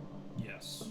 Yo. Okay, I'm gonna go run down to where they're serving breakfast and get something to eat real fast before I have to get onto a minibus and go other places. Okay, have fun. Yeah, so I'm all in for Lornfar. God. But yeah, Michi is definitely gonna turn off her ghost light. Oh yeah, the way she was like, Definitely. really, just by turning off the ghost light, that's all you guys had to do in the monsters. Oh, okay, interesting. Oh. They're very powerful and they use magic like us, huh? Interesting.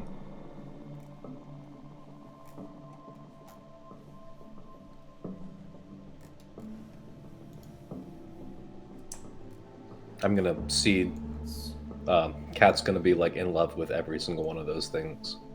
She sees created creatures. Because honestly, if you just saw one of those things in real life, what would you do? Because I'd freak the fuck out. I'd be like, "Tell me, are you a god? Honestly, What are you?" Yeah. If I saw one of those things, I'd be like, "Are you like a fifth god? She looked very Demigod?" Aztec derived. Yeah, I thought that was really cool. I wonder how long endgame would actually take us to sell to the west coast of Mitria. Probably a bit. That's like across the world. Yeah, I mean we'd have to sail around the river kingdoms. And as fun as I think a nautical adventure would be, I don't know if I want if we want to be on a ship that long. Well, I gotta Unless think we he would do like time skip. Yeah, time skip. Yeah.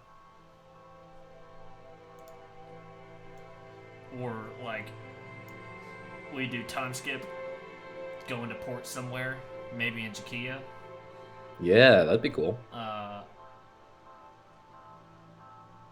And then we get sidetracked. Spend a little while in Jakia. We're like, is there the crew waiting for us? It's been like 19 days, guys. Oh god. Oh god. I guess we have. I hope they haven't left without this, and then we have to go on a side quest to get a new boat.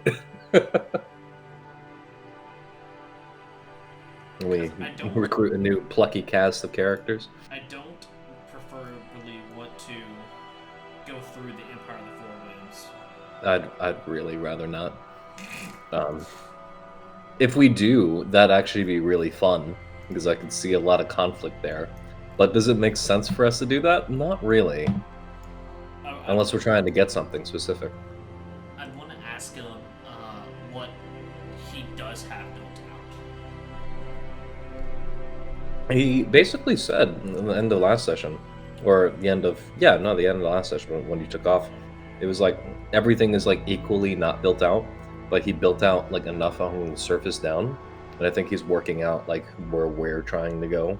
I think that's why he keeps peppering us with questions, you know.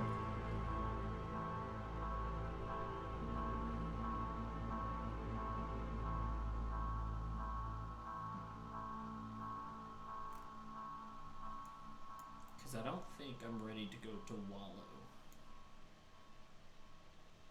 That's the desert with the Goliaths. We should go to the glowing sea, or not the glowing sea, the glowing plains. That's with the orcs. Oh wait, no, that's not. That's fucking over in Xantum, right?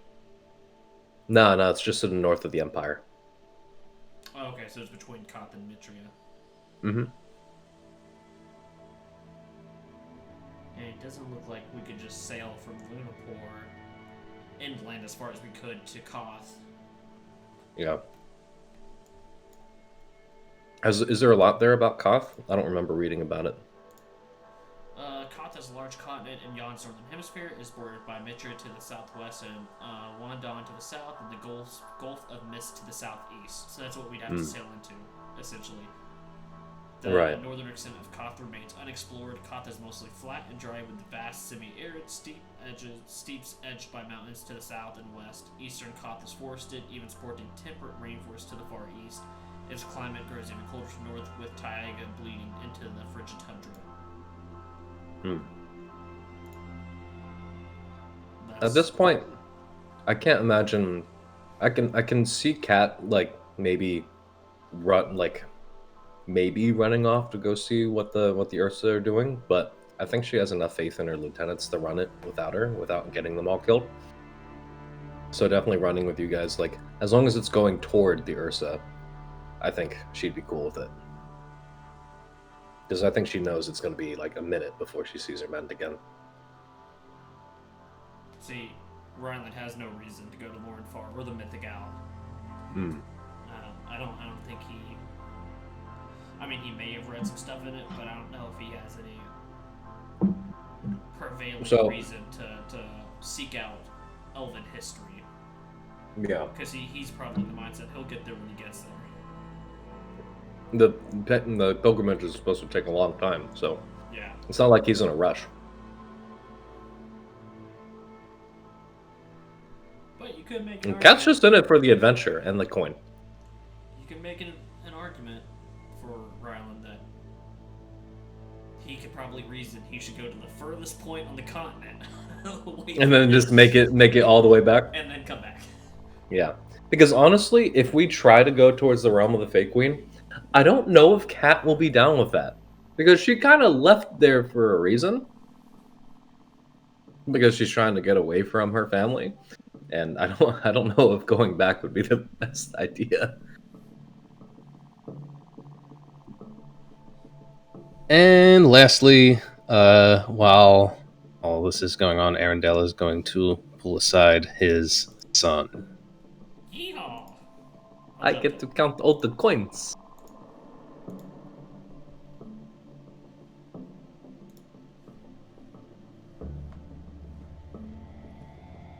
Whenever the two of you are able to grab a quiet moment away from the others, perhaps standing on a balcony overlooking what falls,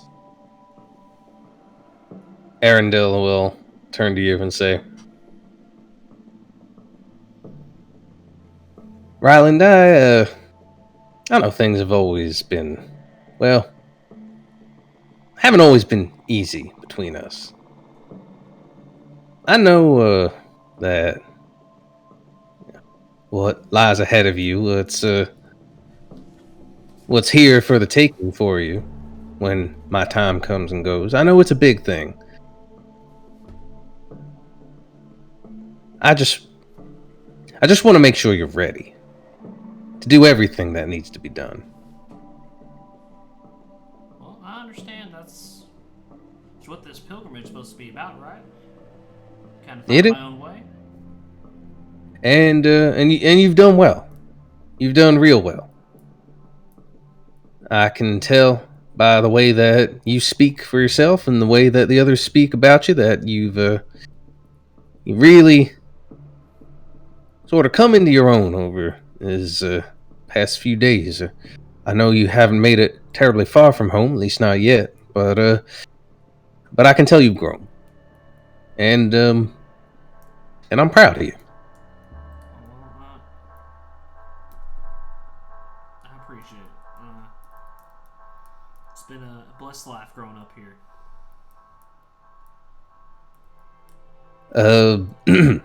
And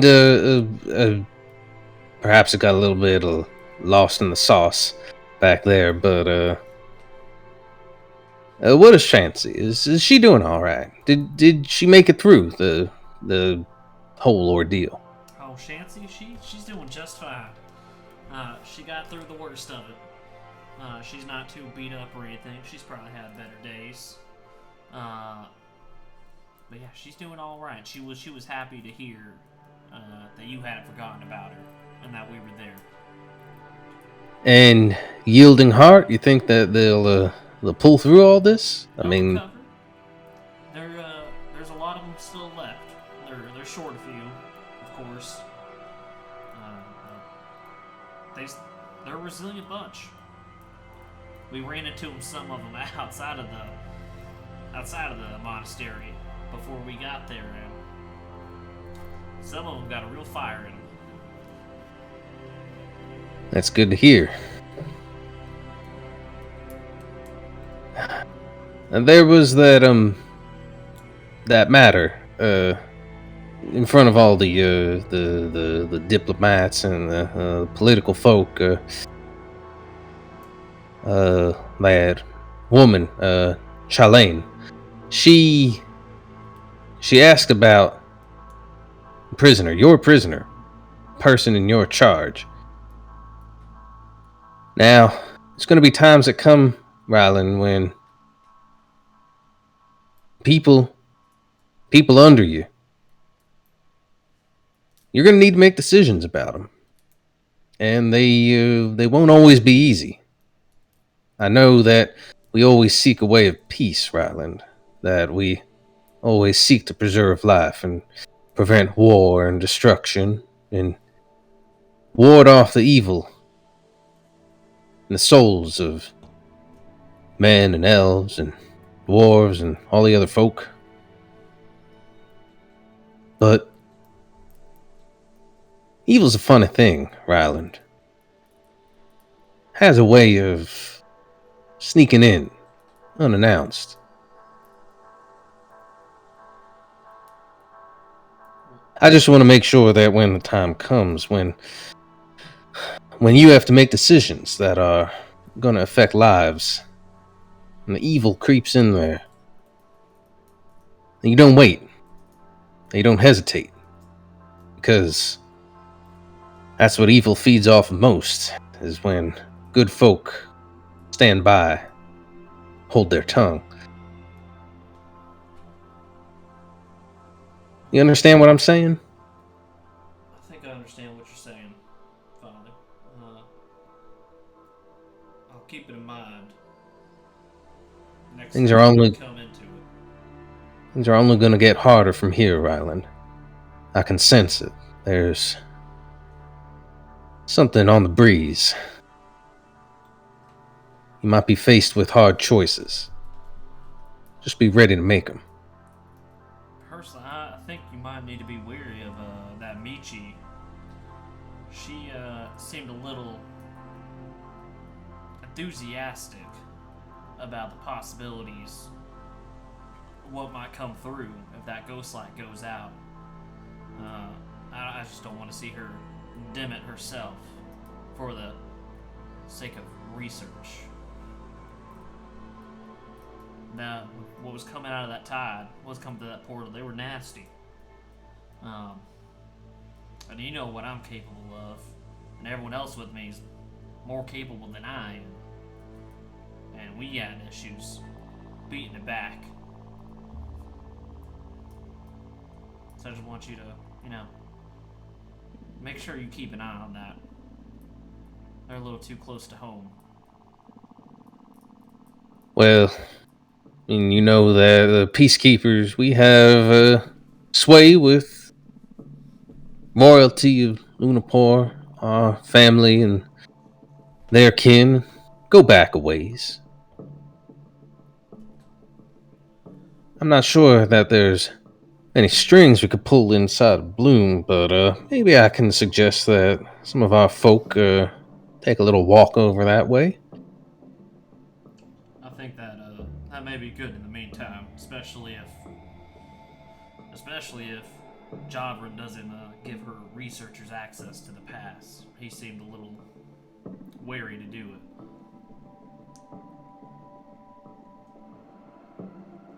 Yeah, so it's not a bad notion. You got a good eye for people, Ryland. Always remember that. Well. I kind of like the people I'm with now. I know they all came here under pretenses, but we may go out. And they may join me on my pilgrimage. Not the Rome, of course, but accompanied. There's a lot of people out there that need help, and I think we could do a lot of good. Well then, if that's what you think, let your pilgrimage carry you wherever it will. Have you heard anything going on out in the world? Anything that may need our attention? Somewhere we could spread the good word? Huh. Well, it's rather funny now that you mention it.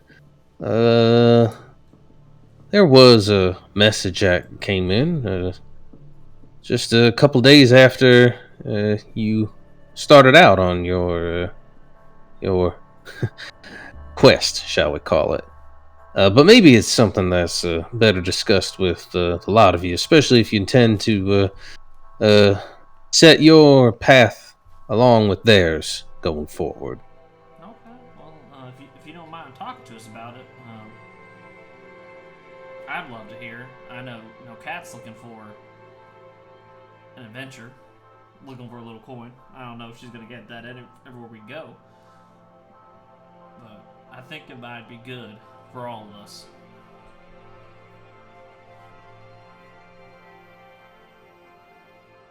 Oh, all right then. Well, let's go find the others. Let's have a little sit down. Okay. We did that, It's awesome. but Scarlet. Kat's not allowed to know anything about that conversation. Oh, Nope. interesting. Grandpa doesn't like sharing. Mm. Neither Grandpa, does far Kat. away. Did you see how Kat looked at that chest of coin?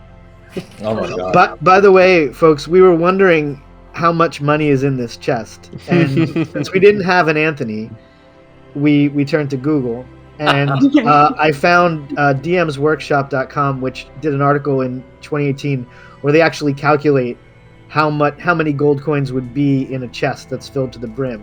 Wow. If you assume kind of a normal large chest dimensions, they do the math, and it's about 678,000 gold coins. Wow. So we're all pretty rich now. That's a nice bundle of coins in that chest of drawers. Yeah. See, these are Lunapor gold coins, which are extra large, so they there's not as many of them in there. But they're very, very thin. They're very thin, so they don't have any more gold in them than your normal gold coin. Just a lot of. I think it's just about volume of gold and not It's how just they a lot cut of the volume. coins. No, Yeah. no, it totally makes it so that they don't fit in the chest as well, and That's fine. There's a lot of extra space. Gold Uh, coins. and it's not it's not like it's a Lunapor standard large chest, which is actually slightly different dimensions from Right. sort of universal large okay, chest. okay. If you did Well, not you'll know also- that, you'll also be pleased to know that that large chest filled with that much gold is about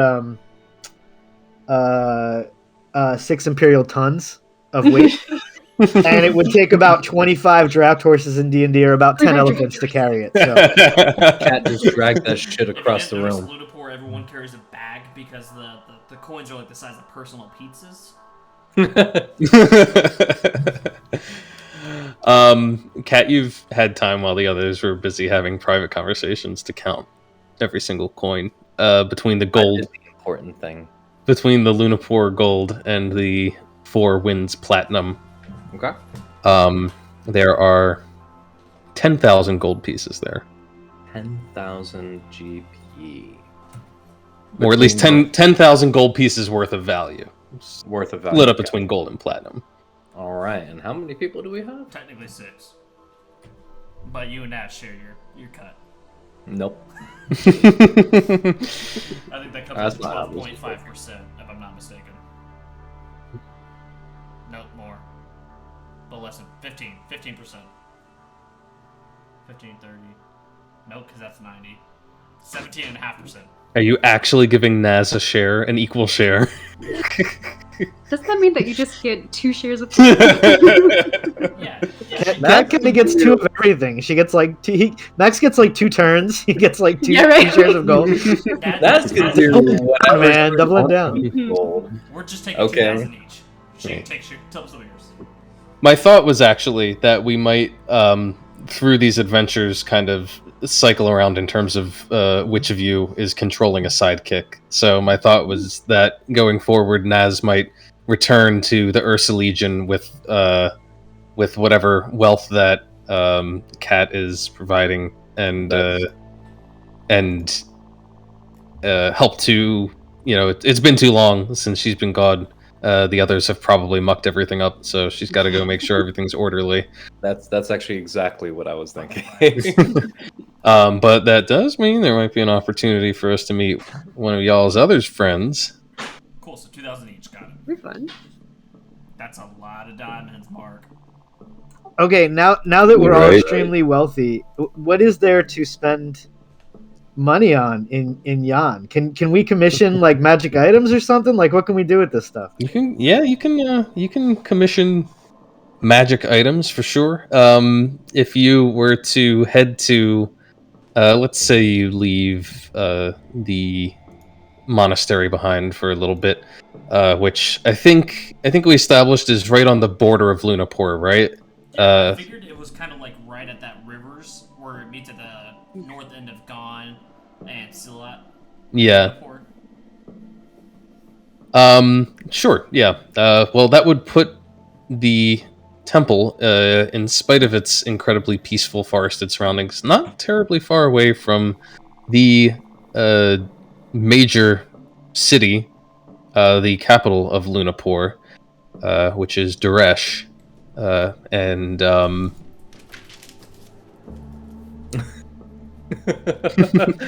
Kevin with his notebook. I love it. So is it actually Right. 2,000 gold per person? Yes. Is that yeah, where we're going? 2K per head Wow. Hell was the yeah. thought here. You guys are, level 10. You should have some nice stuff. You can take a little stroll down the road. It actually probably explains why King Javram is able to be here regularly, because it's not too far from his seat of power. Okay, we gotta have that conversation with Erendil. Ooh, are we Oh traveling? yeah, that's right. What are we? Well, Are we doing we got everyone here. What was that message that came in? You know what? Now that I'm thinking about, maybe this would actually make a little more sense to discuss after you've all had some, free time to go blow off some steam, go soak in a bath somewhere and do some shopping. Yeah, you deserve a little bit of a break. I don't just want to keep, throwing you pop flies. You never threw me. Throwing us what? Well, Pop what? flies. Hot ice? Pop flies. Flies. Ryland, explain. Is this an expression It's- where you come? It's an Yeah. owl thing. It's a You wouldn't yeah. understand. Yeah, you wouldn't. Owl thing. I don't know what owls have to do with this, but I will find out.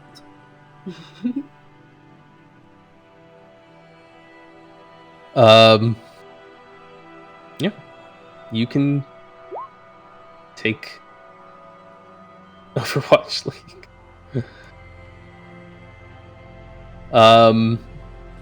Yeah, you can take a little trip to Daresh and see what's going on there. There, you can definitely go shopping for magic items. You can perhaps commission a magic item if they don't have one that you're looking for on hand. It is a pretty major city. It's one of the biggest ones in the River Kingdoms, and it is situated right along the river, with many great waterfalls come cascading down around it. And If y'all want to Yeah. take the fun way, we can take a float trip. you can take the boat. Down the waterfall. You can take a boat. Something like this. Get my flippy floppies. Oh my gosh. Wow, that's beautiful. Oh, yeah.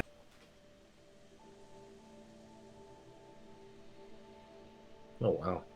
Of course, there's everything that you could possibly be looking for, from shops to night markets to temple districts and everything in between. The high and fine palaces, of course, where the kings and queens of Lunapor reside, but also many teeming streets where merchants and peddlers fill every walkway, and ships come in, making port after having been out on Urchin Bay, and bringing their wares in. It is a bustling place, a beautiful one. Anything in particular that anyone is looking to do? I have some old chainmail I need to sell off. Some old chainmail. Yeah, okay, you can sell chainmail. I do have know something it's I the want to most commission. exciting thing. Yeah. Ooh, you got something you want to commission? I do. I have an Ooh, me offensive too. idea. Cool. Let's do it together. Let's go, Seven. I have something I need to talk Alright. to you about, Seven, by the way. All right, for sure. I myself am looking for maybe a nice necklace. Are you going to use some of the pieces that you found along our adventure? If that's what it takes. What do you I thought he do? just literally meant a nice necklace. Like maybe he's just looking to upgrade his style a bit, you know? Sorry, not him. Well, it's definitely going to up my style, of course, but I realize I'm not as hardy as some of you, and it's been a while since I've been on the road. So I'm going to fund some sort of protection or bolster. It's a good idea. It is. I tend to pay a large target on myself in these battles that we have.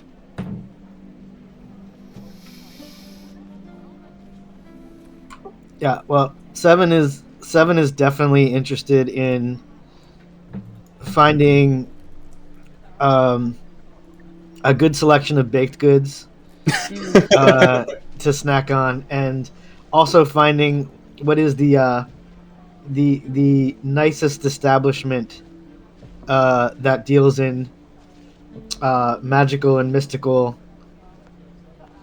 oddities and trinkets and gizmos. Where he would find merchants likely to have that sort of stuff.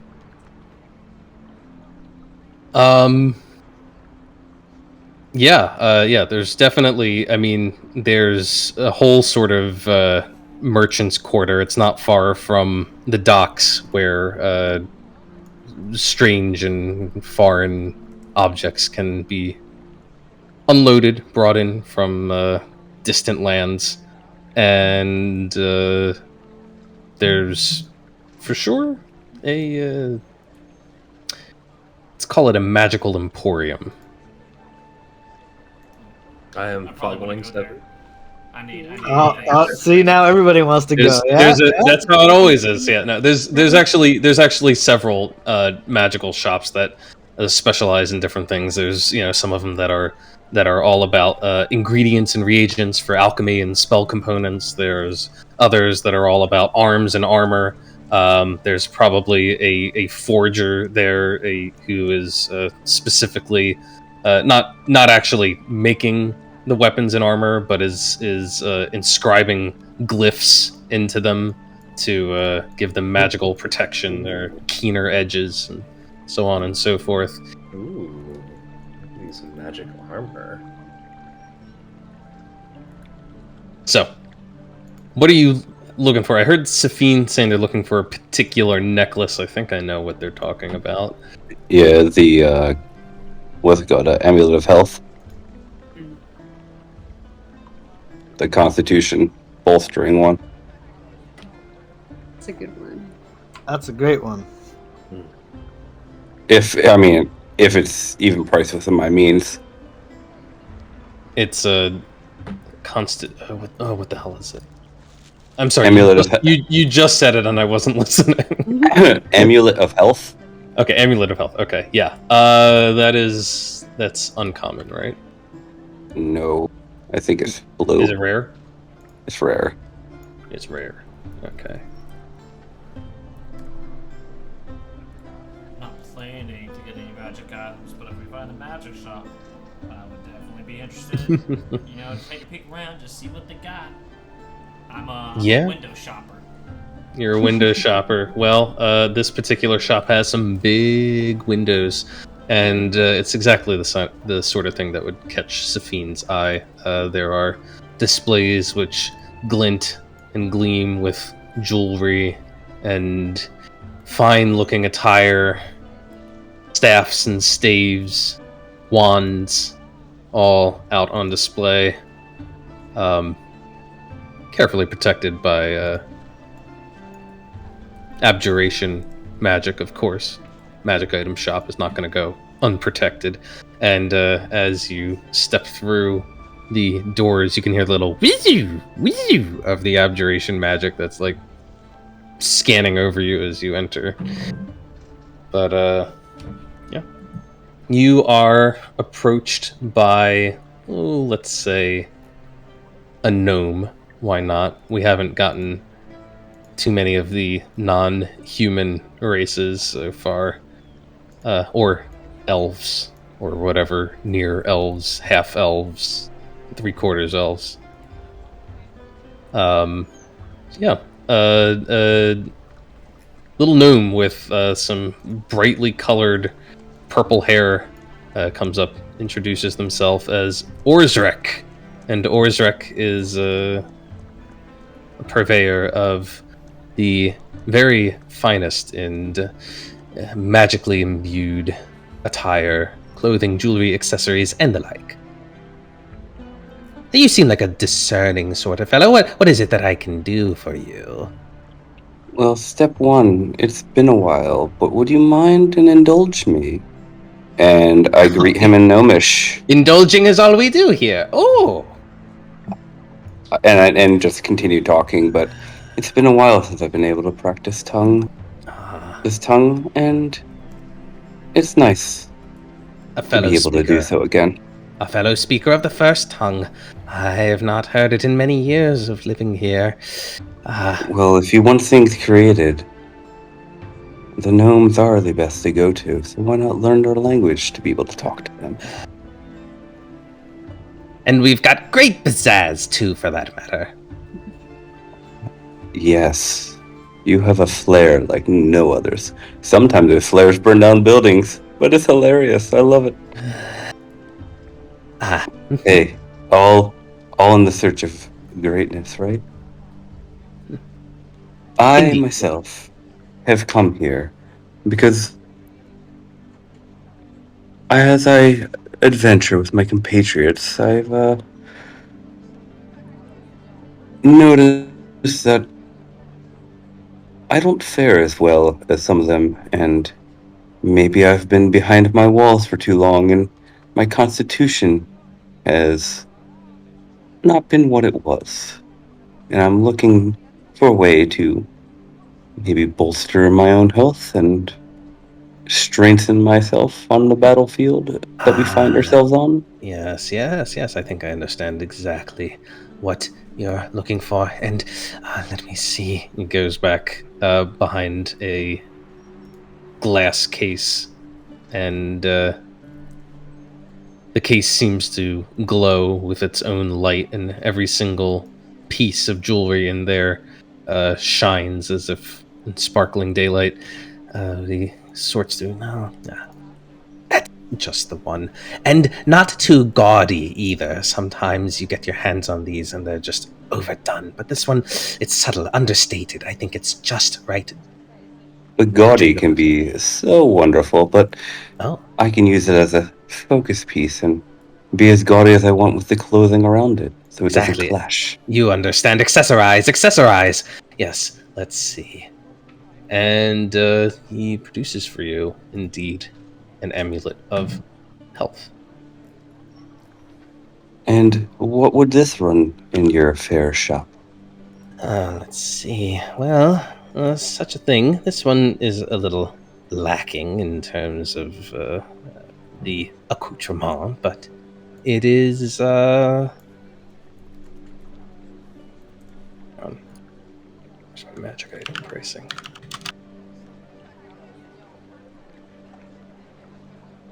Yeah, I know. This the 5e guide is pretty much useless, but It's all over the place sometimes.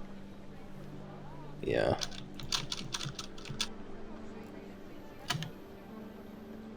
Hang on.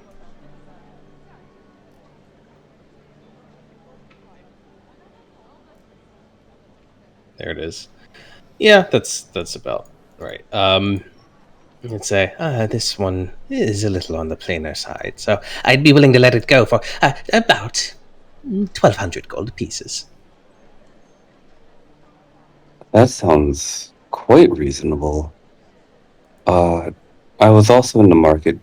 I've noticed around your wares, a diamond about yay big, and about a 500 gold diamond. Ah, yes, I understand. We have some diamonds that are priced specifically 500 gold pieces, just for discerning folk like yourselves, who wouldn't want to spend a single copper less. And lastly, accessorize. I do understand, but the only problem I've been having with wandering around with these people is that I am lacking my wardrobe. You don't happen to have shimmer weave, do you? That way I could go much lighter than I have before.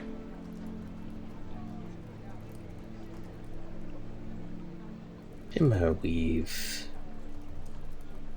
I'll have to ask you. It's uncommon. It's clothing that you can attune different outfits to, and then you can change the clothing.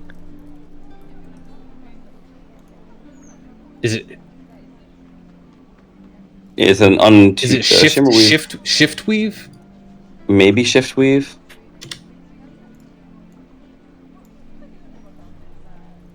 Shift weave, right? Yes. The 5 different outfits. Oh yeah, that's shift weave. Pretty That's sure. that's from Wildmount. Okay. Yeah, I only know that because Nick bought it in Penumbra. Oh boy, I hope they have a blood spear here. Yeah. Right. Yeah, it's an unintuited magic item. I think it's just cloth that can become 5 different outfits that you have to buy the outfits. And then like embed them into it. Yeah. Interesting. When a suit of shift weave, it's a common. Oh yeah, sure. You know what? Call it another 100 gold, and I can add it to your tab. Well, that's sounds absolutely wonderful.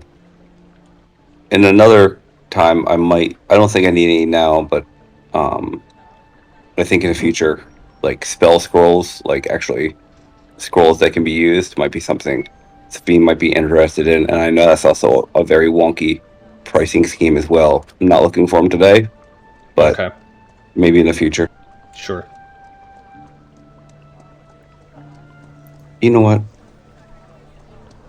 Just to be sure, I'll take another one of those diamonds.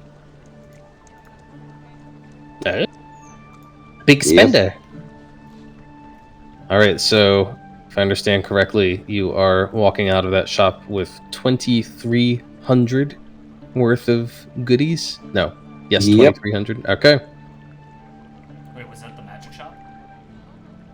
A magic shop, of course. My neighbors down the street don't have anything quite as fine as myself, but there are many magic shops here. Got anything interesting? Anything that might pique my fancy. He rolls his eyes, looking at the masses of wares all over his shop. Something unique. What sort of things tickle your fancy?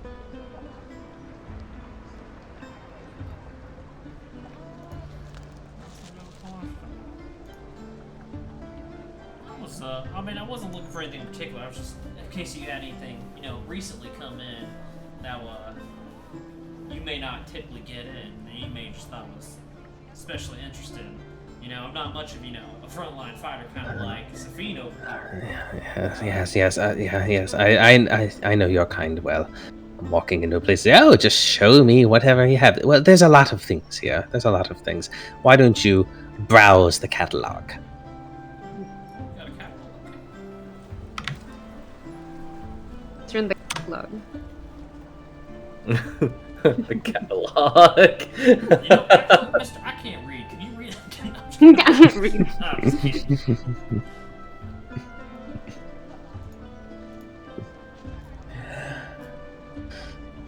What about others? This shop doesn't seem to have any weapons or armor, but there is one down the street where you can hear a hammer tinking away. If that's something that interests Cat. Wait, do they have regions for spells here? There's a shop with components and reagents and stuff. Sure, let's go check it out. The weapons For and armor. some magical weapons. Magical weapons, magical armor. Yes, there is indeed a shop with a sign hanging above it in the shape of a crescent moon.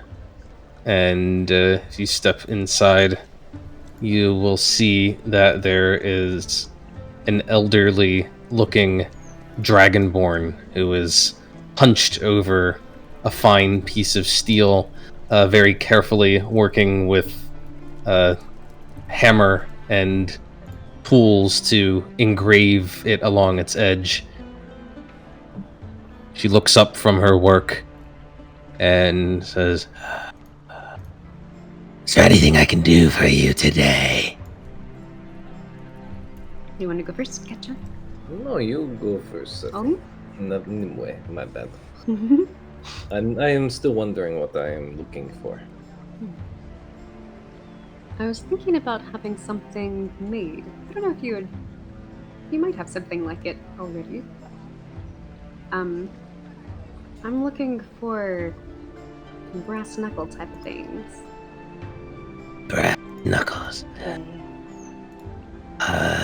Well, there are certainly quite a few of such weapons for sale down along the streets, but you're looking for something special. Yeah. Something magical. Something magical. Yes, well, that is sort of my speciality here. Good. Are you looking for a standard enhancements or something more specific? I'm thinking just standard. Standard. Well, let's see.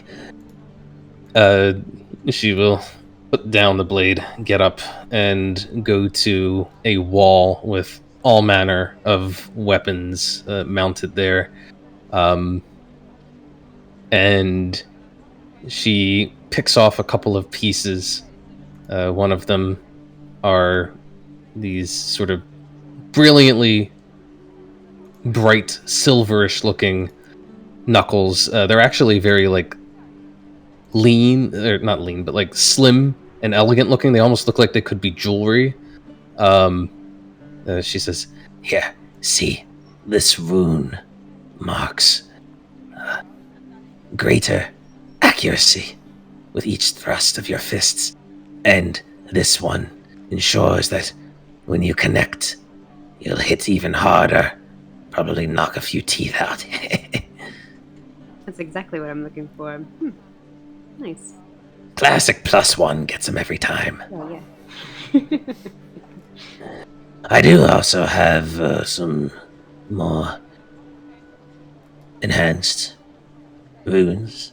If you're interested, this one is +1, but I threw in something little extra spicy on it. If you catch what I'm saying. Yeah, what kind of extra? +1, and your hands will become wreathed in flames as you strike. That is extra. Comes at quite a cost, though. You do have coin, don't you? Oh, yes.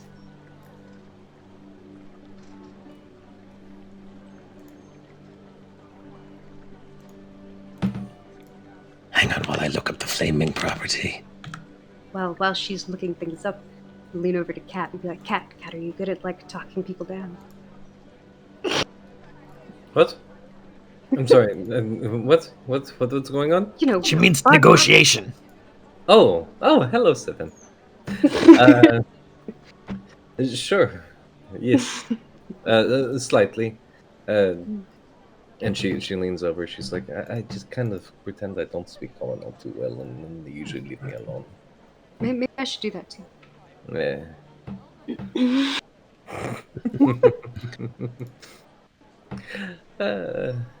I am more looking for some sort of... I don't know. I'm between getting some sort of enhanced armor, or perhaps getting something that would make me faster. I'm looking to fix deficiencies. Mm-hmm. I also don't have... I can't look in the dark as you all do. So perhaps a different item would be in order. Smart. Well, honestly, I should probably be looking for some long-range options.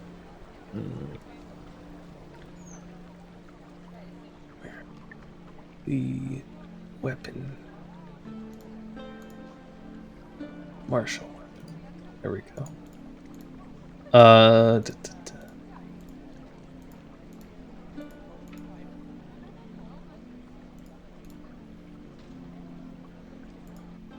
So, for the +1 flaming brass knuckles, she's asking for quite a bit. They're actually a little bit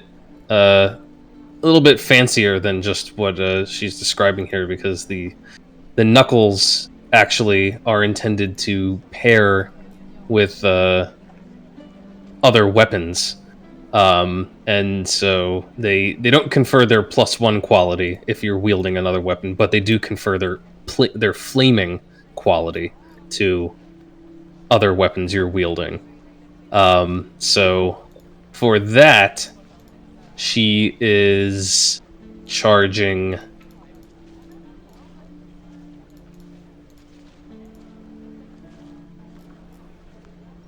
$2,200 gold pieces. I'll probably have to wait on that one. But We could go. customer, yes. We could go with the simple damage and accuracy enhancements for the P of... Oh, let's call it a nice round number, like 1,000 gold pieces. 1,000 gold pieces? Oh wait, hold on. Is +1? No, it isn't. Just for a simple +1. No. No. That's too much. That's too much. Sorry. Yeah, let's call it 600. 600? I didn't realize that it said highwaymen on the outside. My common is not too good. Did you not see the quality of the blade? Yeah, I knuckle. apologize. I did. I thought I saw. What is the name of your shop again? Called the Red Crescent. That's a weird way of saying thief outside, but you know I can't speak common all too well. I think you can lower it to 500 for my friend here. After seeing that last one, right, Kat? I mean, maybe we should go with a different option. Yes, perhaps if you cannot confer both the +1 and the flaming, perhaps not even the +1, as they say in the bees. Why don't you give me a... I could say a persuasion roll with advantage. Let's see. Two of you pipe in. Well, spirits are good. That's not bad. Oh, there's no need for that. I'm sure that we can make a sale today. What if we make it 500 gold pieces?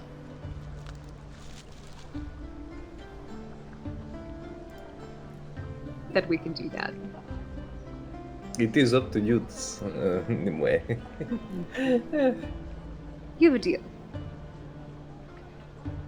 Very good, very good. Let me just, would you like to wear them out of the shop, or should I box them up? Wear them out. Very good. See? And she slides them onto your fingers right up to your knuckles. And as she does so, they're a little big on your hands, but they seem to size themselves down just enough to fit snugly but not tightly on your hands.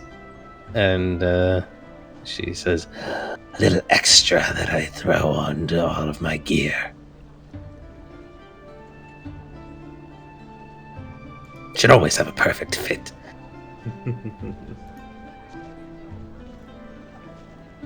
Now, what of you, my dear? just turning to Kat. I am thinking of remedying deficiencies. Yeah? Yes, deficiencies. Something that makes you faster. Faster or more effective at range, perhaps.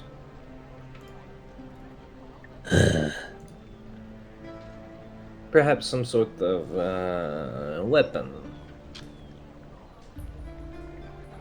Do you have any unique ones, or should I also pick from the catalog? But if you have no unique ones, I understand. You are a busy woman. He says, Oh, is it a man? My bad. she's a woman. Okay. She says, Boots. We have boots that you can use to increase your speed if that's something you're interested in. Perhaps wouldn't be a bad idea. The simple click of the heels. You can walk twice as fast. Just fast.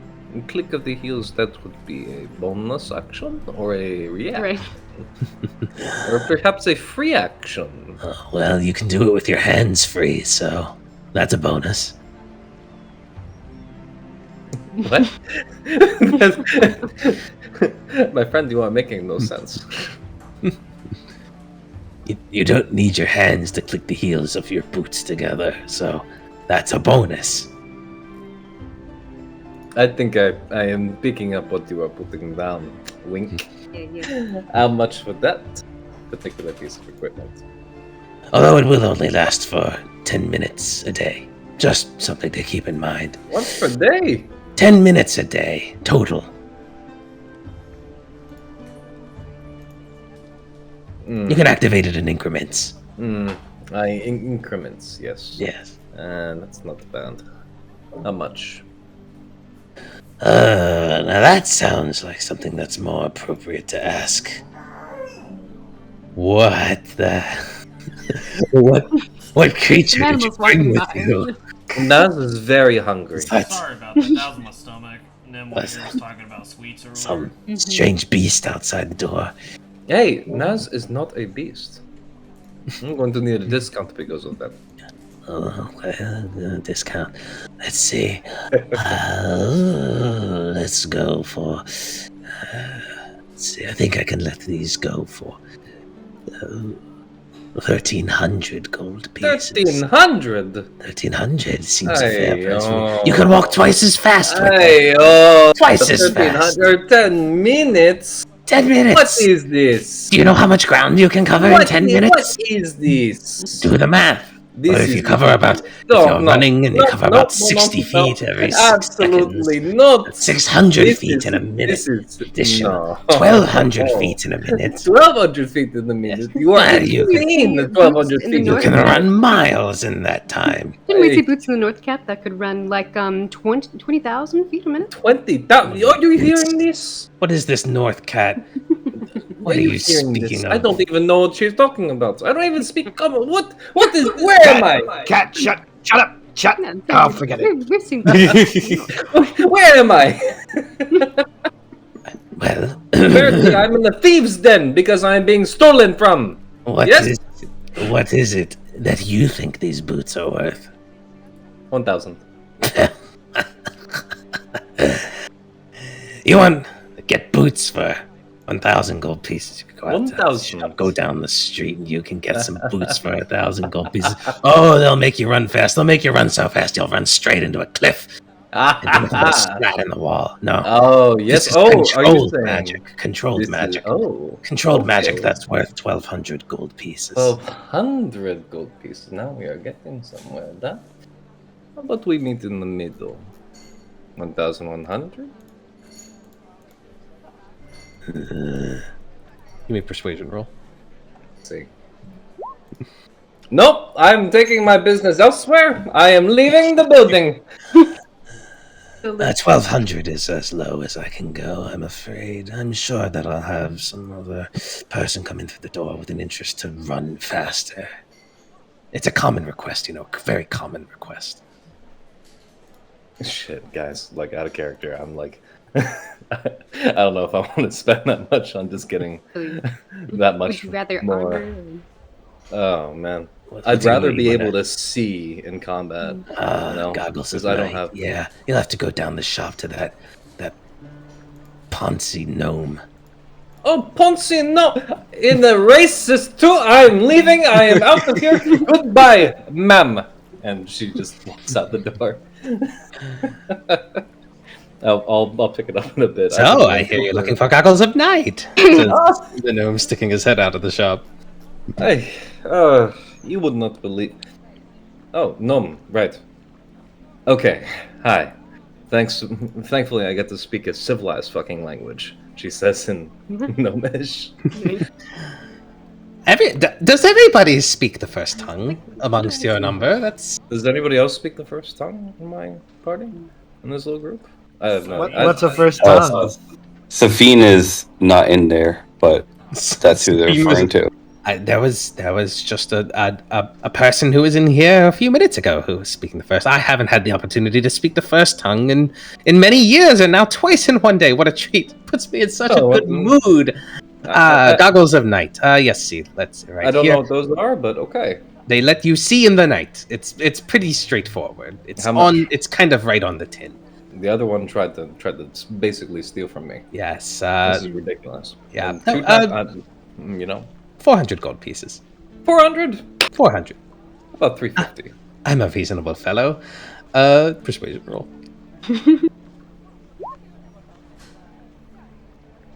375. Fuck it, I'll do it. 375. 375. Okay. How about anything that nah, you know what? I think I pushed my luck too far with some of these rolls. I don't even know what else to buy, honestly. Hold up. 375. I'll take that.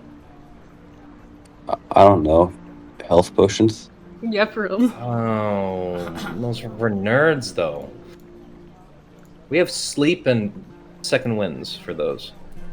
Remind me when I'm like, I don't want to use this diamond. It would be nerdy to resurrect Cat. Oh, well, yeah, whatever. Hey, says the Dragonborn, sticking their head back out of their shop. Hey, did you say you wanted ranged something to help you with ranged combat?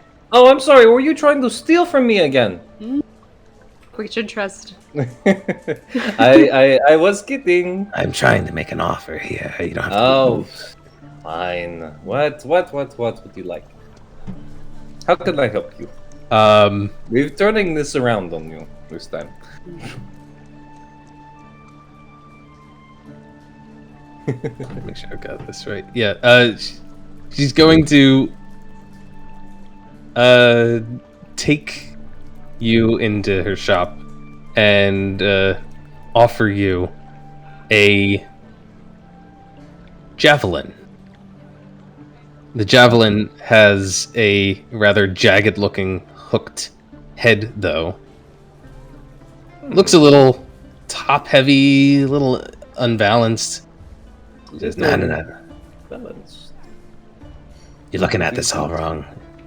And she runs her hand along the haft, and you see a series of runes light up, and the head of the javelin begins to crackle with lightning. Hey, yo, Mayo. Oh, hey, yo. This is interesting. What do you call this? Call it a javelin of lightning. Javelin of lightning. I've never been the best with names. It has a very simple ring to it. Though. Javelin of lightning. I mean, How much are you willing to offer me? Let's see. Well, this one, I would say it's roughly an uncommon magic item. So I can part with it for 5. 500? Yes.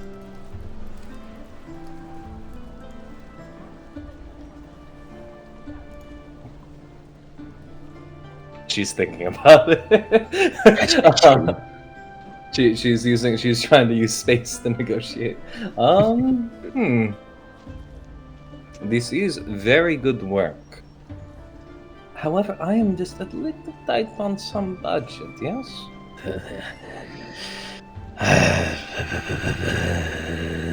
Come on, work 450. with me.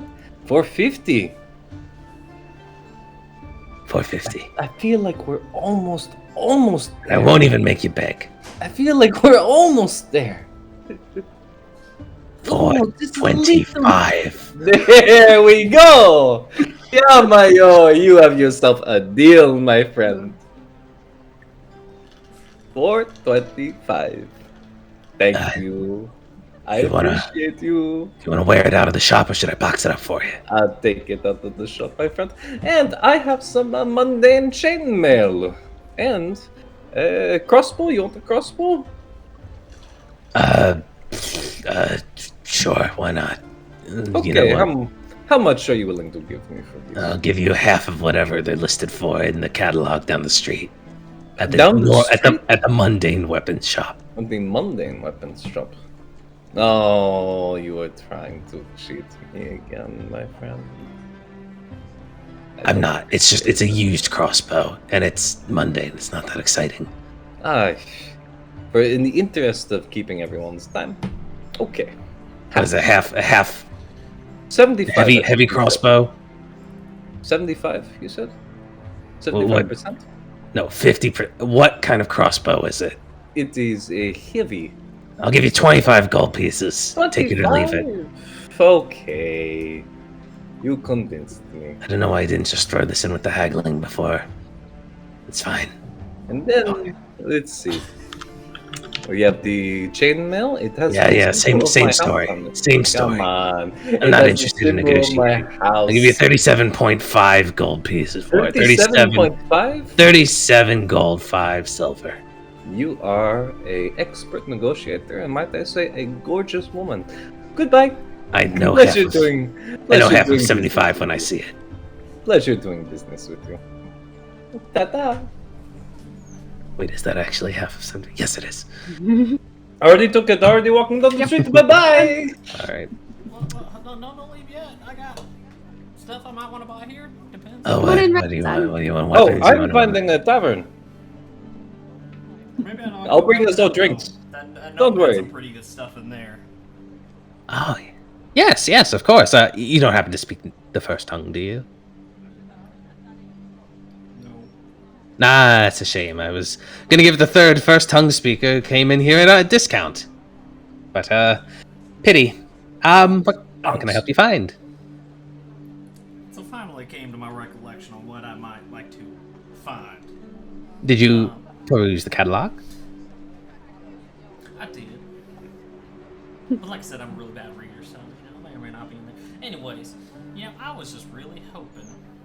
I mean, I know that fella just came in looking for some boots. I could do some boots of my own. Boots? Boots? Boots. Don't suppose you'd have any of a certain elven quality. Boots of elven kind. Yes, well, that's how they're colloquially known, but of course. True, wait, what are they? Elven? what are they actually called? They are called boots of elvenkind. There they are. Yes, that's how they're known colloquially. But of course, those of us in the biz refer to them as boots of extreme stealthiness. I like that name better. Yes, uncommon magic item. I can part with it for 450 gold pieces. I would ask for more, but they're just a little bit scuffed on the side. Maybe See, I should inquire about the luckstone before the boots. Ah, the luckstone. The luckstone. You think we just have a luckstone sitting around here? Actually, do you have two? Yes, we do actually. We have several luckstones. I keep them in my lucky sock. Hang on. And go into the back. And then this is a sock of good luck, and it is made extra lucky by all of the stones of good luck that I keep inside of it. What do you prefer? One with a sort of cat motif, or one with a dog motif? Perhaps a Do you have one that has an L serpent motif? No, I'm sorry, we don't. 500 gold pieces a pop, by the way, before you go getting too keen on any of them. Is that one a honey badger? You have a good eye, sir. Good eye indeed. Honey badger stone. I'll take that one. That's 500, please. Wait, can we get a bulk discount? Because we're buying more than one. Buying two? How many are you buying? Hold on. I got one more item I must inquire about before, I decide which or all of them I'm going to purchase. There were whispers that I've heard in my monastery about something called a amulet of the devout. Huh.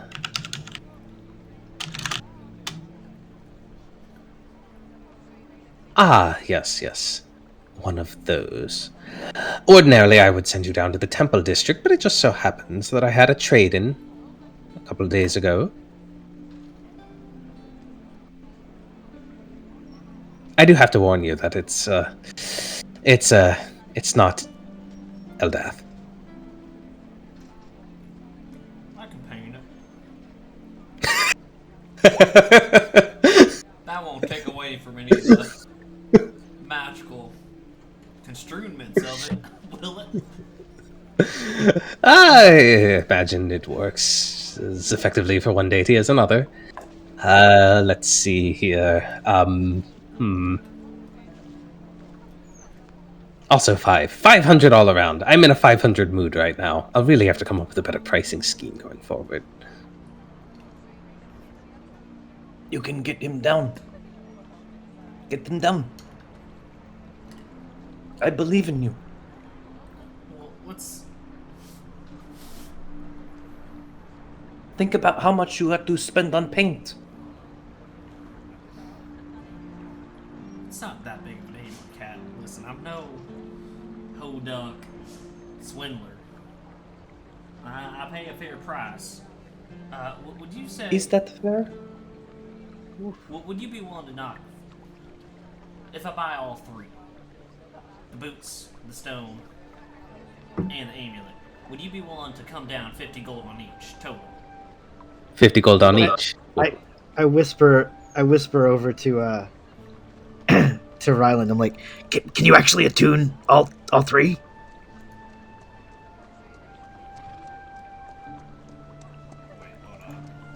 Yes, that would totally suck. Well, it just depends if the magic item you started with also requires. Yeah, what magic item do you already have? Cloak of protection. I believe that's an attunement one. Yeah, you would. Yep. You would be over your limit of magic items. Can you only have 3? You can only be attuned to 3 at once. Yes. The boots don't require attunement. Oh, do they not? Well, then in that case, you'd be all good. Not at least not what I'm seeing. No. You are correct. The boots of extreme sneakiness do not require attunement. So, yes, you're asking for a 10% discount on these 2 items here, and an even greater discount on the boots. Well, wait, hold on. If we purchase everything together, maybe you'll give us a bigger discount. Yes, ordinarily, if you were to buy 2 items together, I would offer a 3% discount. For 3 items together, I would offer a 5% discount. For 3, 4, 5... Well, I'm confusing myself. This is item number, 7 from us. Oh, were you with that other person who came in earlier? We were with the people who are a lot smarter than us, who can speak the first language. Ah, yes, the first tongue. Yeah, but the gnome also knows that, and they didn't even bother to haggle. They didn't even bother to haggle. It was lovely. It was lovely doing business with them. But I suppose that I can let the 2 stones and the amulet go for a collective. Do math. 1,350 gold pieces. That is 50 gold pieces off of each of them. 10% discount. Not anything to turn your nose up. And what if we add on a couple more things? The more you buy, the more you save, my friend. This is good. I like this one. What else were you looking for? Well, I've heard. I don't know if it exists. Just legends say. Legends speak of A strange, uncommon magic item called an immovable rod. An immovable rod. Yes. It's very yes, bad yes, when yes, it meets yes. an immovable force. Immovable rod. That's the sort of thing that can really get you into trouble, you know. I like trouble. Yes. And I like money, so I think we can reach an agreement. I'll give you that for 450 as well. That's with the 10% discount. And one more thing. Just a standard cloak of protection. If you Standard. have that. We don't sell anything standard here, so everything is of Standard, I mean, exceptional quality. exquisite and unique and Yes. immaculate. Standard for my shop. Of course. I understand. I didn't take offense. Of course. Let us see. And he begins to sort through a rack of clothes, eyeing you up. This looks like it's about your cut. And pulls out a deep crimson red cloak. And it has like a fancy sort of brocade all about it. Don't be fooled, it's hardier than it looks. Perfect. So that brings our total to 6 items. Oh my What goodness. kind of discount do we get on that? What is a cloak of protection? Cloak is also uncommon. You're very much in an uncommon mood, aren't you? Well, you know, my friend who speaks the first tongue has very delicate tastes. I see. Me and Ryland here, we like quantity over quality. Yes. Well, everything is quality here, but that doesn't mean that if you don't know what you're looking for, you can't buy in bulk. So, if I understand correctly, we have 1 cloak of protection. We have 1 pair of boots of extreme sneakiness. 2 stones of good luck. And an amulet of something to do with gods. And an immovable rod. And an immovable rod. That, well, under normal circumstances, that would bring your ticket up to 2,950 gold pieces. However, since you've all been such lovely gentlemen and are procuring so many at once,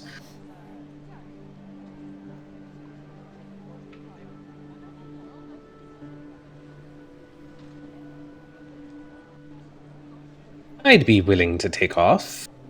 422 gold, 442 gold pieces and 5 silver. You'll have to help me with the math there. How much does that equal to? Well, if it's from his original price of 2,900. Yes, that would be 2,507 gold pieces, 5 silver.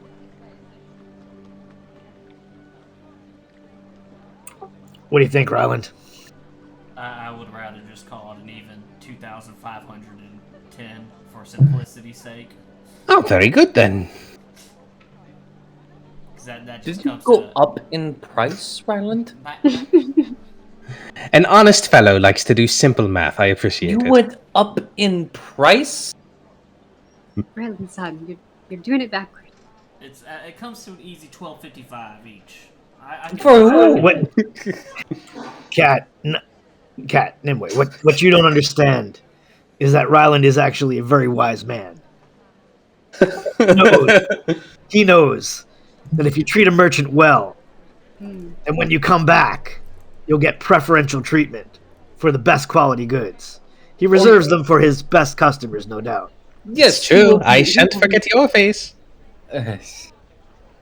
Whatever. A little kindness here will lead us to great boons later, I'm sure. Great boons. Yes, when I do get in a truly unique item, you'll be the first ones on my mind. All right, Ryland, let's split it. What do you think? Oh, I'm mighty fine with that. 12.55 each. Done and done. Let me just ask Eldel what my remaining gold is.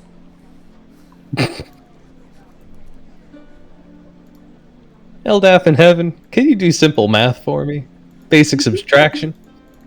Okay, we're good. I got my number. Eldel spoke back to me. Okay. I'm done here. I need to teach you about negotiation. I did negotiate. I got my items. Yes. And this man gave us more than a big enough discount. I could throw in a couple more coins. But it's not a big deal, Cat. Don't. Ryland. Please. You can go. Is there any other shopping that anyone else is trying to do? I need to go to the component store.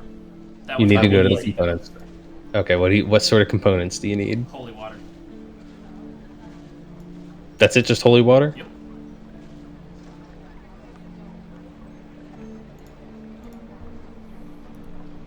What does that normally go for? Is that... 25 gold piece of flask. Yep, that's how much they're selling it for. Perfect. I need a new uniform. Well, and I also need a diamond, some diamond dust. I'll just pay, price for that. I don't need a haggle with it because the spell is very specific. Yep. You'll only end up screwing yourself over. They have a whole section of diamonds that are all priced exactly the same, just as spell components. So I'm going to end up getting 1 diamond and 2 diamond dusts. So that's 300, 400, 500, and I'm going to get 100 gold pieces worth of holy water. Okay. I meant to ask in the magic armor shop if they have any magical studded leathers there. Magical studded leather, like as in the typical enhanced defense sort of studded leather. Sure, whatever they got. Whatever they got. Yeah.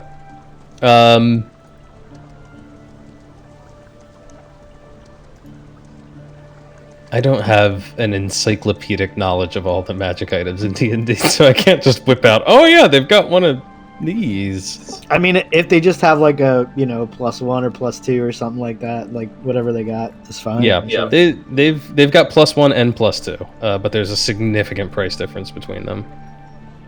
She's selling the +1 for $470, and she's selling the +2 for like 1,300. Oh yeah, that's pricey. I'll just take the +1. That sounds good. All right. She'll sell it for 470. What was the thing I was trying to do? Oh yeah, this.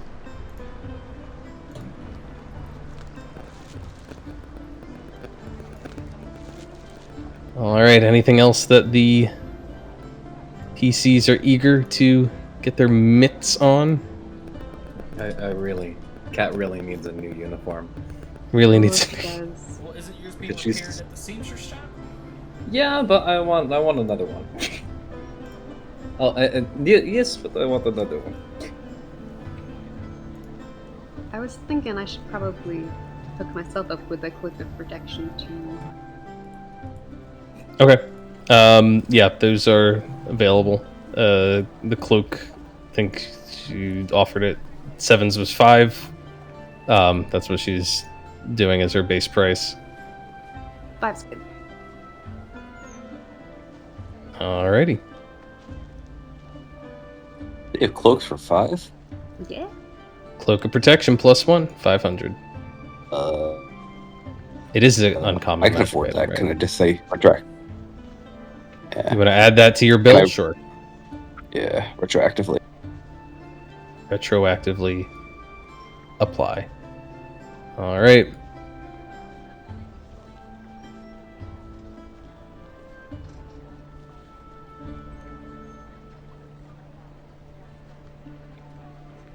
Does anybody want to buy some health potions while we're shopping? Nobody have needs some. health potions. Let's do it. Apparently, our GM doesn't want us to have health potions, so Which means we probably. What? Just because you haven't stumbled across any anywhere? Because I always forget that that's a thing that people use sometimes. Why do people actually use health potions? That's the strangest thing to me. well, it mean, is there's- nice. It is nice to be able to rescue somebody with one when you Nice. really need to. That Mm-hmm. was just like Saves some weird. spell slots. Because I don't. I think we've used like a health potion like twice in like the time we've all been playing with each other. Probably. Well, Barovia wasn't we- exactly stacked with the things. I know. And we use them in Barovia. Like, that's the thing. What you don't realize that you didn't, but now that you're a frontline fighter, No, You I know. will- you'll be happy with Mungo almost died. And he was saved because of a health potion. I'm just saying that the rarity of them was in this particular group was a little. Yeah. Health potions. Puh. Health potions are for buying, not for finding in caves and stuff. Under trees, behind rocks. we're gonna start smashing pots like Link. Right. The world is just lousy with health potions. Well, if we wanted to purchase a set of basic health potions so that each one of us has one for emergencies. The basics are 50 each. I feel like that's worth it. 7 will purchase a set of how many do we need? 5? 5, right? Unless we're giving one to Naz. I don't know if we are. Naz is leaving, I think. All right. Well, 7 will purchase a set, and then once everybody's done shopping, he will gift one to everybody.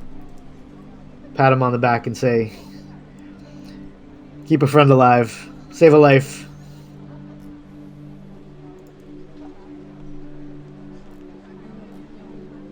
Well, my kind of you, Mr. Seven. I hope you're not trying to replace me. Just trying to keep you around. I think we should all get the drink. I like that idea. Ryland, I'm not sure if you drink. Do you drink? Nope, not really. Would I you get like some water. to? Would you There's like to something share else. a Gotta cup get with some me? water. What were you saying, Kat? Let's go. Let's go find a place to unwind for a beat. Put their feet up, yes? Why not? We deserve it. All right. Sure. There's plenty of tavern-type places, public houses, and such that are all open. There is also a hot spring. There's legit a hot spring. There's legit a hot spring. Is there actually a hot Well- spring? Hot Why spring. We might want to have to hold up on that drink. Real quick. You act like they don't serve drinks at the hot spring. Oh my Maybe we should all just go to the hot spring. Better. Oh my god. Are you okay, Cat? No, I'm just I really I love this city. It's a pretty nice place. It's a good one, Gene. It is. I am going to take a long bath in this hot spring. Do they have like men's and women's springs? Yeah. Hopefully. And if so, which one is Safine gonna use? Yeah. Oh no! Whichever Safine feels like. Yeah, exactly. The real question is, is Seven gonna remove the sunglasses?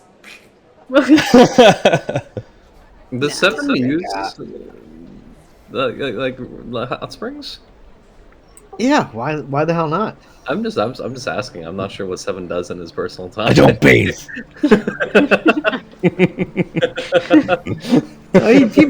He bathes.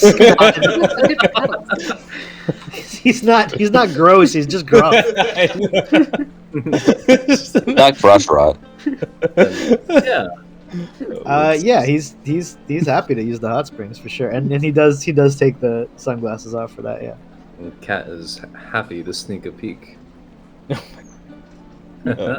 You see a normal looking pair of eyes. Not at that. Oh, Oh, this son of a bitch made this after last week.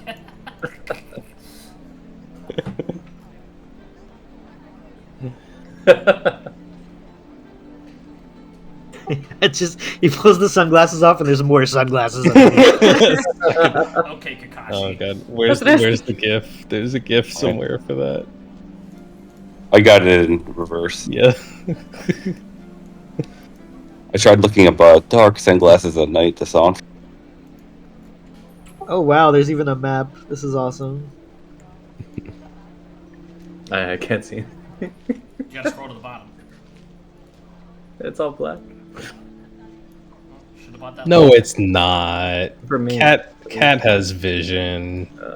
Yeah, you have goggles of night now. You have goggles of night. just She worrying goes into the about hot wherever springs I- wearing her goggles Goggles. of light.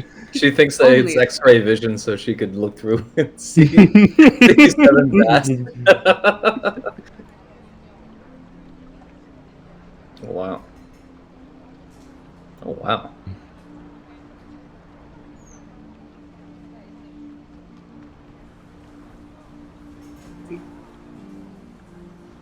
Ooh, how much is this place gonna cost us? Oh, whatever it is. Oh, they are not don't worry charging too much, enough. man. I don't have I need a random commoner.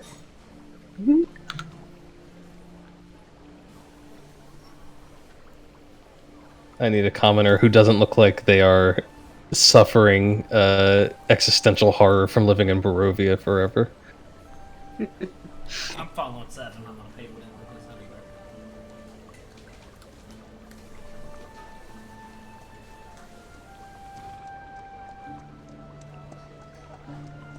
Damn it, they all look like they're very mopey. Need some smiling Barovian citizens, you know. Here, this one's an elf.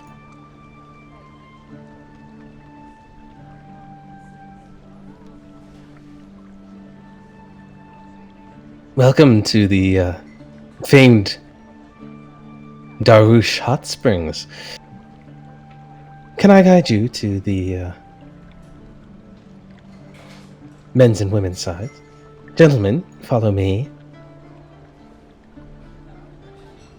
I'm gonna walk with the gentleman, I guess. Since you seem to designate it on what you have in your pants, I guess I'll be following these boys. It'll be you and me, Cat-chan. Let's do it.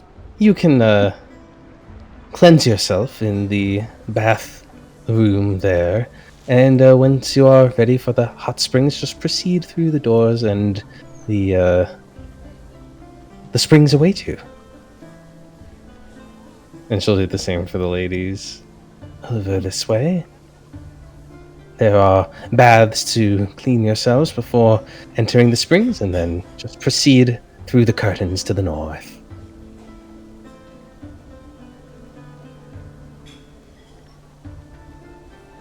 Ryland is Ryland is following us, and I guess she didn't mention how much this costs. Is it a very expensive service? You have to ask. Oh no! Already in. A rare occasion, Cat has not asked how much it costs. I'm I assuming mean, we are probably pretty stinky, so yeah. Anything. a bath and a soak in the spa is probably a good thing. Did Naz not want to come along? Naz is there too. Yay! I'm so happy. Well, at least for our clothes, and after changing out of them, I'll. And Of course, a full laundering of your attire comes as part of the service. Oops, we played too hard. Oh god. Hey, we definitely needed this, yes? This is a very nice change of pace. Yes. We all haven't actually had a moment to rest together. No, it's strange, isn't it? I guess it's not that strange. We've been going pretty hot and heavy for a while, no? Mm-hmm. Ah, and I know Safine would have made a joke at that. Oh yeah. Ah. I like working with you all. Seven ripped off his clothing and just like bathed really fast, jumped in the spa.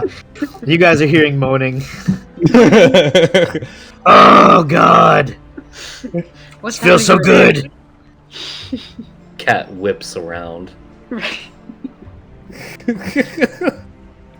Is that the sound of a Zaychik in water I I hear? know. Oh! You think there's some sort of crack? Now there's a boy side and a girl side. Do you think there's a what? Maybe I need to really look at the wall. You have to keep going, Kat. Okay.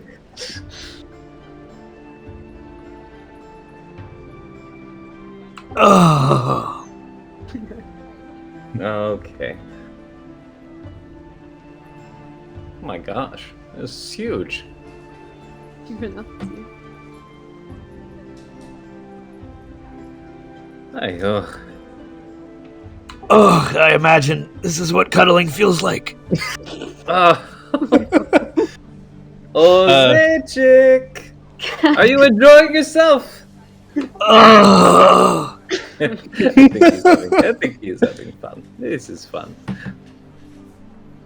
This is good times.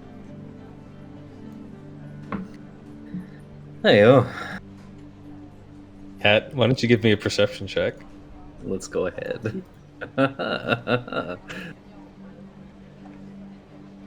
What am I attempting to perceive? I think I know what I'm attempting to perceive. There's a gap in the bushes. No fucking way. Nimue, when you come out, you probably see Cat's I know, Cat, where did you go? Cat's face against the wall. Oh no! There actually is a gap. There is. This is amazing. Oh god. Cat, what do you see? If someone's, I'm guessing it's that gap on my screen. I have a passive perception of 20.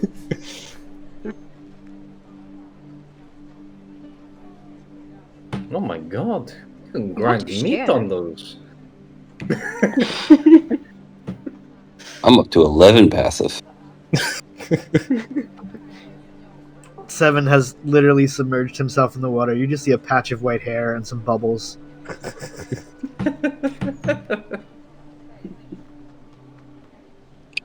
You just see Safine sitting there.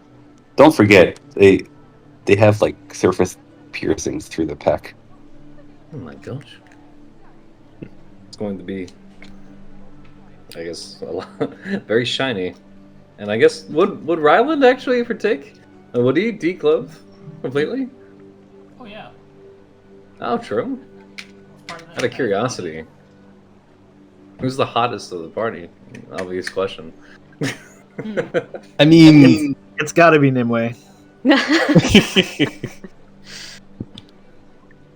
don't know, 7 though.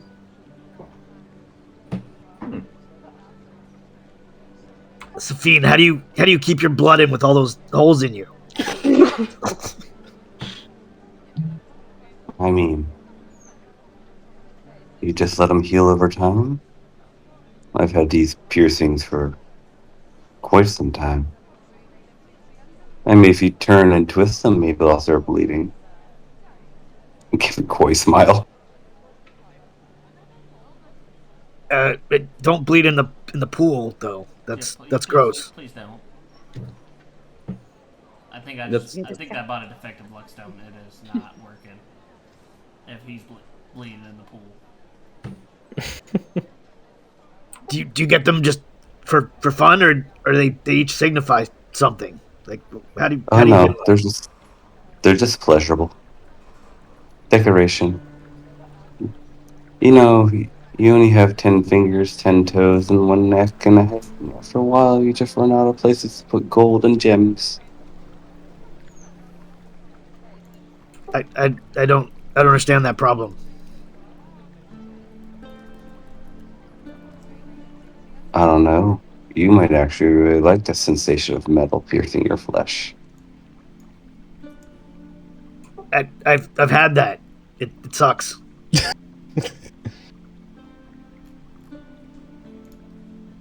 This is a little bit different. It's not like a blade to the gut.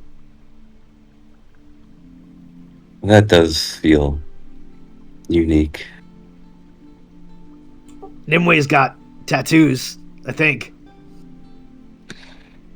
Magically infused tattoos, as it seems. Hey, Cat, can you hear me? Eh? What? Hello? Are Nimue's tattoos glowing? Oh, Nimue, I love the design of that one. I know, right? They do glow. Good stuff. I think, do I have tattoos? And she checks herself. I probably got this one when I was a child. I have no idea. Listen, it's been so long, you forget about them when they're not glowing, yes? Mhm. probably lots of scars though. Yes, a lot of scars. And, you know, Cat's fucking yoked, so, you know. What about you, Ryland? You got any Eldath tattoos? I would never. Defacing the flesh is a no-no then? I wouldn't say that, but Eldath made this pretty groove body. I don't need to do anything else with it. Do you think I mean, Eldath is hot? Like attractive, like sexually? Interesting question. I don't know. Never wondered? Not really. Growing up in the temple and the only woman you usually see, I don't know if you had multiple women, but women you see every day and never have any thoughts? No? I mean, there were women at the monastery. It's not only men there. I don't think they're a celibate monastery, Cat. Are they not? No.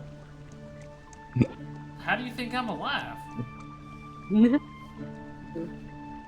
Not all clerics are celibate, Cat. Do you think I came out of it? Just like swam right down Erendil's loin there? I just thought you were like adopted or something. I don't know. They just found him floating in a basket in the river. Yes, is that not how every story starts? No? Who knows? I mean, I don't think you would ever hear of an elf being adopted, being how rare they are. Well, there are plenty of half-elves out there. I just Any- assumed it was a very elven-looking half-elf. No. Full elf. Oh, you are the first one I've met. Ow! Sorry. Sword was poking me. Did you bring your sword in? Seven, where are you keeping it? They're all strapped to my back. Don't get me wrong, mine isn't too far away. It's actually at the edge of the pool, but still. Always arms. I just took a rag, rope, whatever. This It'd raises be more way questions cooler than if you were magnetic.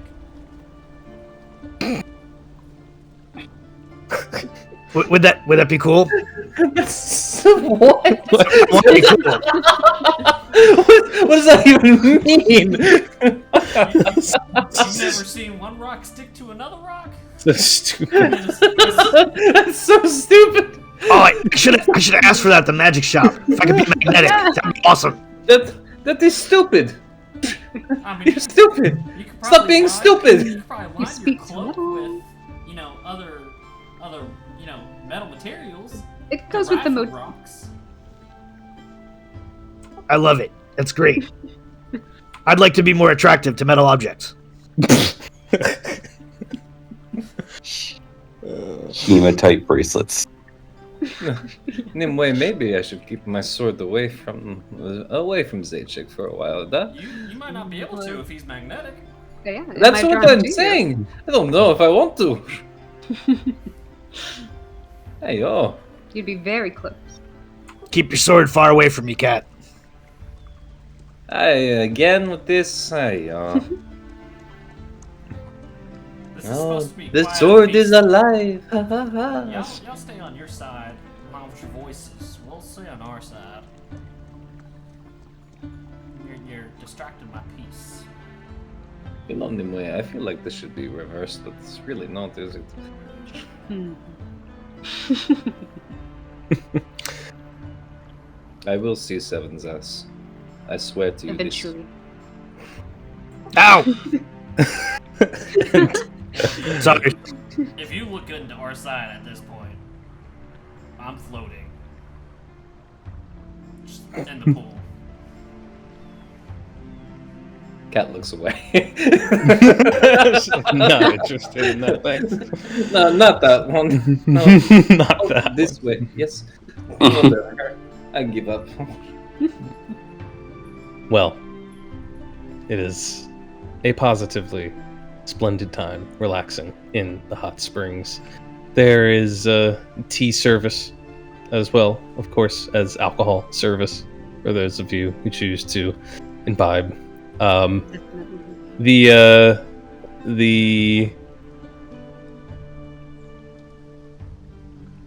hostess who saw you in will inform you as you're finally all done and drying off that your bill's been picked up. Seems that the King Javram caught word that you were in Lunapor and picked up the tab for you.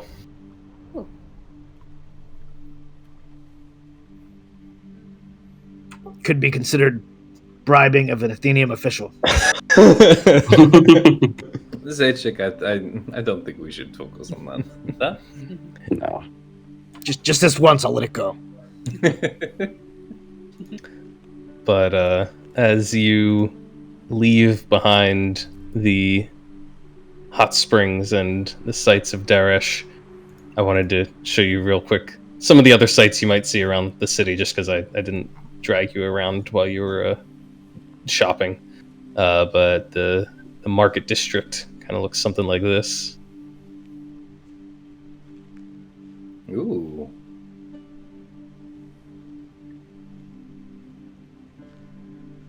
That's cool. This is very cool. Are they cooking something on a spigot there? What's going on in the middle? Oh, that's a guy on stilts? It's a guy on stilts or something. I don't know. Looks cool, so I was like, I'm going with it. Dude, like, on stilts. Yeah, I think it's like over a walk or something. Yeah. Like a stilted gondola thing. Yeah, something like I that. think he's ironing his clothes. The group of you speculate as you go past it. World's largest chopsticks. Oh yes. There is also a great temple which you may visit at some point along the way, and it's known as a holy site where the spirits like to manifest and drink from the waters that pool there with their ethereal spirit mouths. But it's still quite a sight. It looks something like this.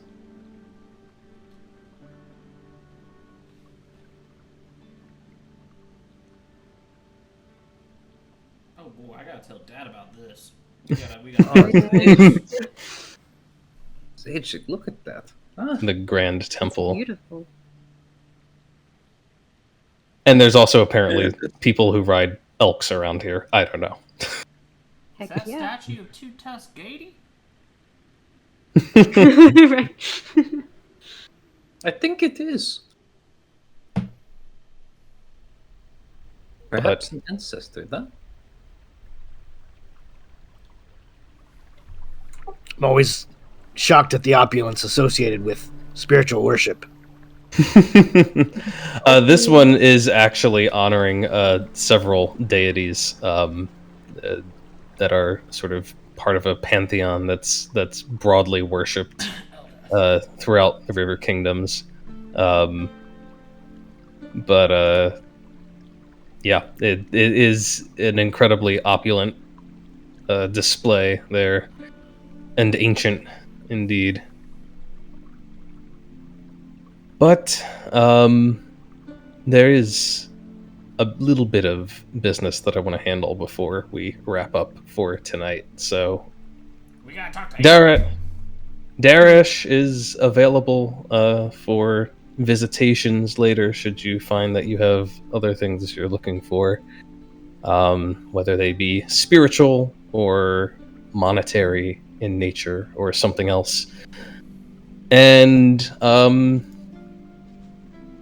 if you make your way back to the Grove of the Peacekeepers, first of all, on your way back for some spectacularly fun roleplay, everybody gets an inspiration point. Yay. Collected these things like candy on Halloween. Let's go. I'm gonna end up burning them all in one instance.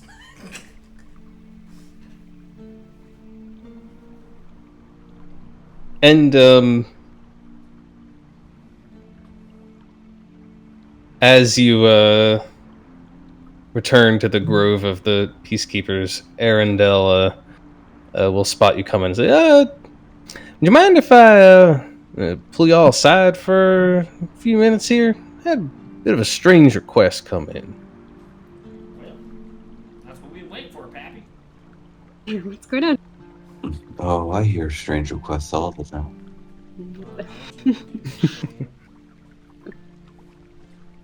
Well, you see, I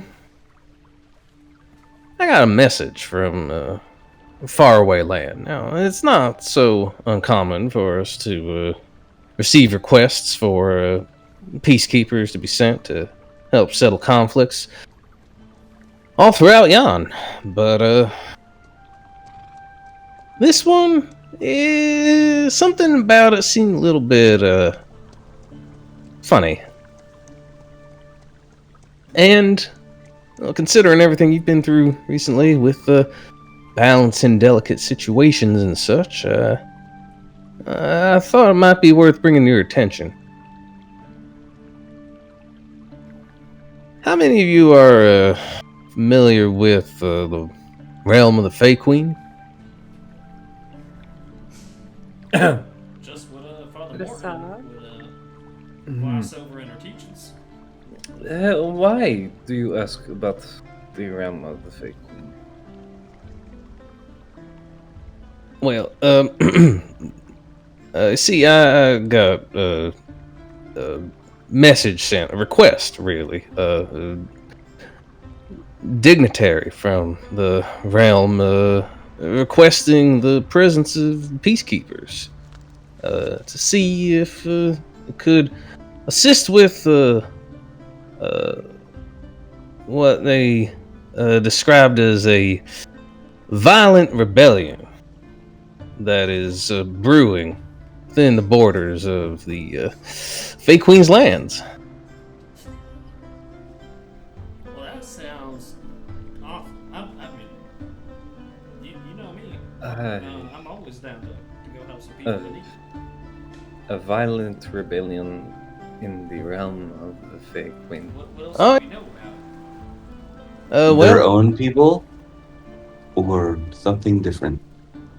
I have to admit, the message was a little vague on details, which is part of why it struck me as funny. But it seems as if this Fey Queen fears that there will be a great loss of life if this rebellion were to progress, and that they have some sort of evil intentions for her and her subjects. So she's asking for the presence of peacekeepers to assist in preventing this rebellion from leading to loss of life.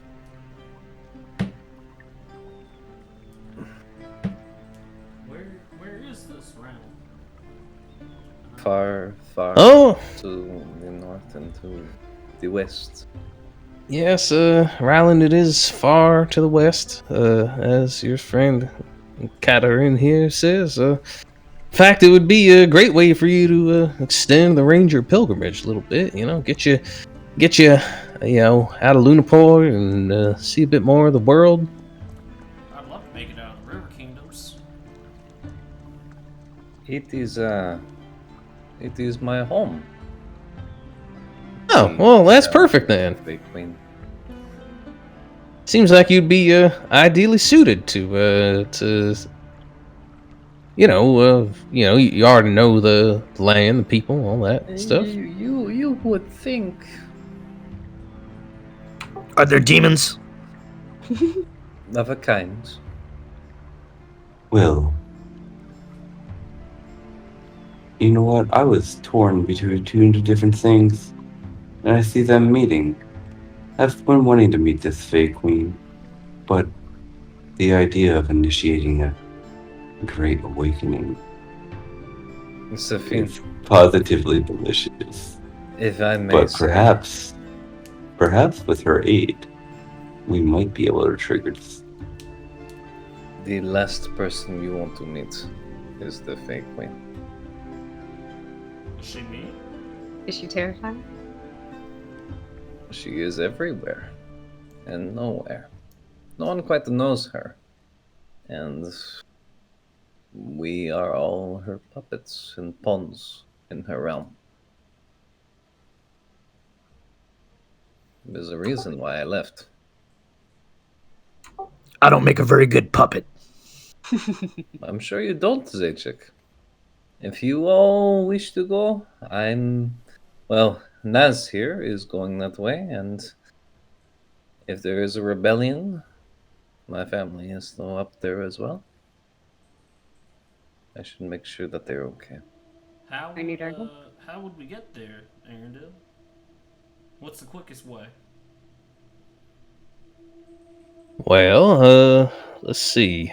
I mean, I suppose that's your prerogative, how you wish to travel, but I imagine that if you inquire in Daresh, there's likely some folk there who can establish either a teleportation portal or perhaps you could always book passage on a ship, although that will take significantly longer. I have to ask, and Kat looks significantly more subdued than she usually is. Are you all sure you want to go to this place? It is very different than probably anywhere you've been. Reason to go. Well, I seem to remember glossing over some of the books in our library that talked about with the origin of the elves out there. I mean, I'd like to be able to go visit that area.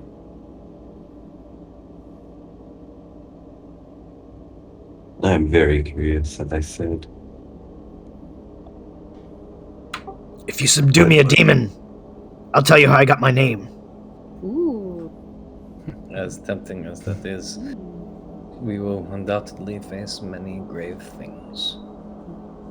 If you're out about in the world, we'll always say that if you're interested in following up on what you already discovered in Tempest Past, then you're sure to come across more ghost lights out there as well. Which we definitely, desperately need to fix. Does this Fey Queen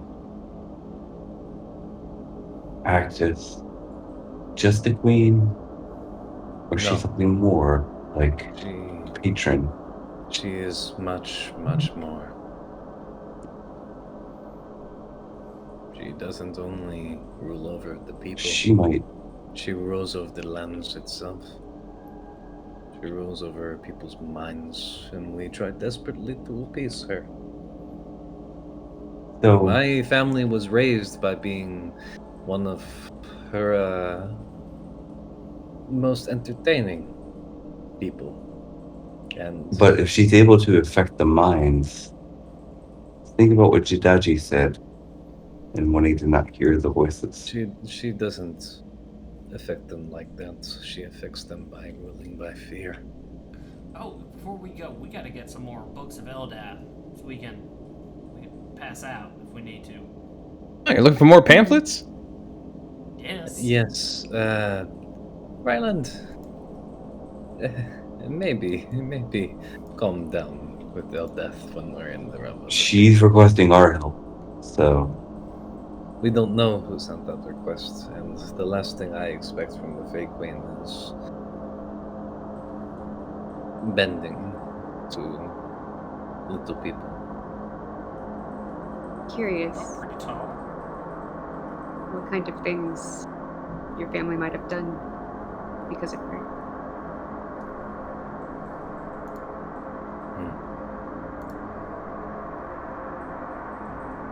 If you wish, I will go with.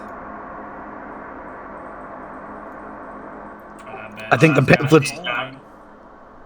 I think the pamphlets are a great idea, Ryland. People need to hear about Eldath. They just don't follow because they don't know. Yes. Yeah, and in an emergency, we can wad them up and use them to staunch the blood flow from a wound. Yes.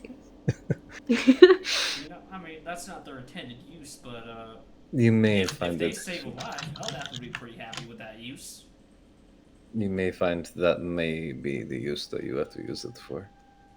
The people of the realm of the Fey Queen worship only one thing, that is the Fey Queen.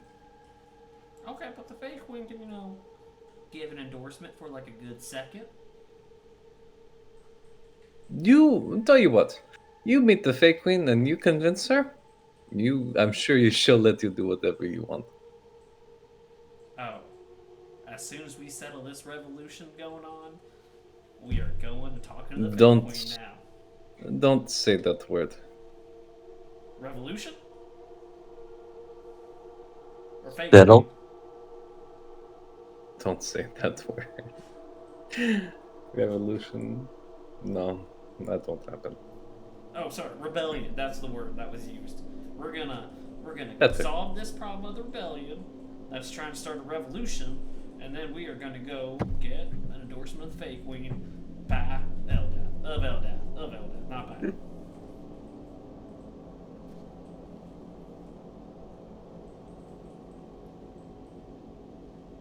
That is where we will leave things this week.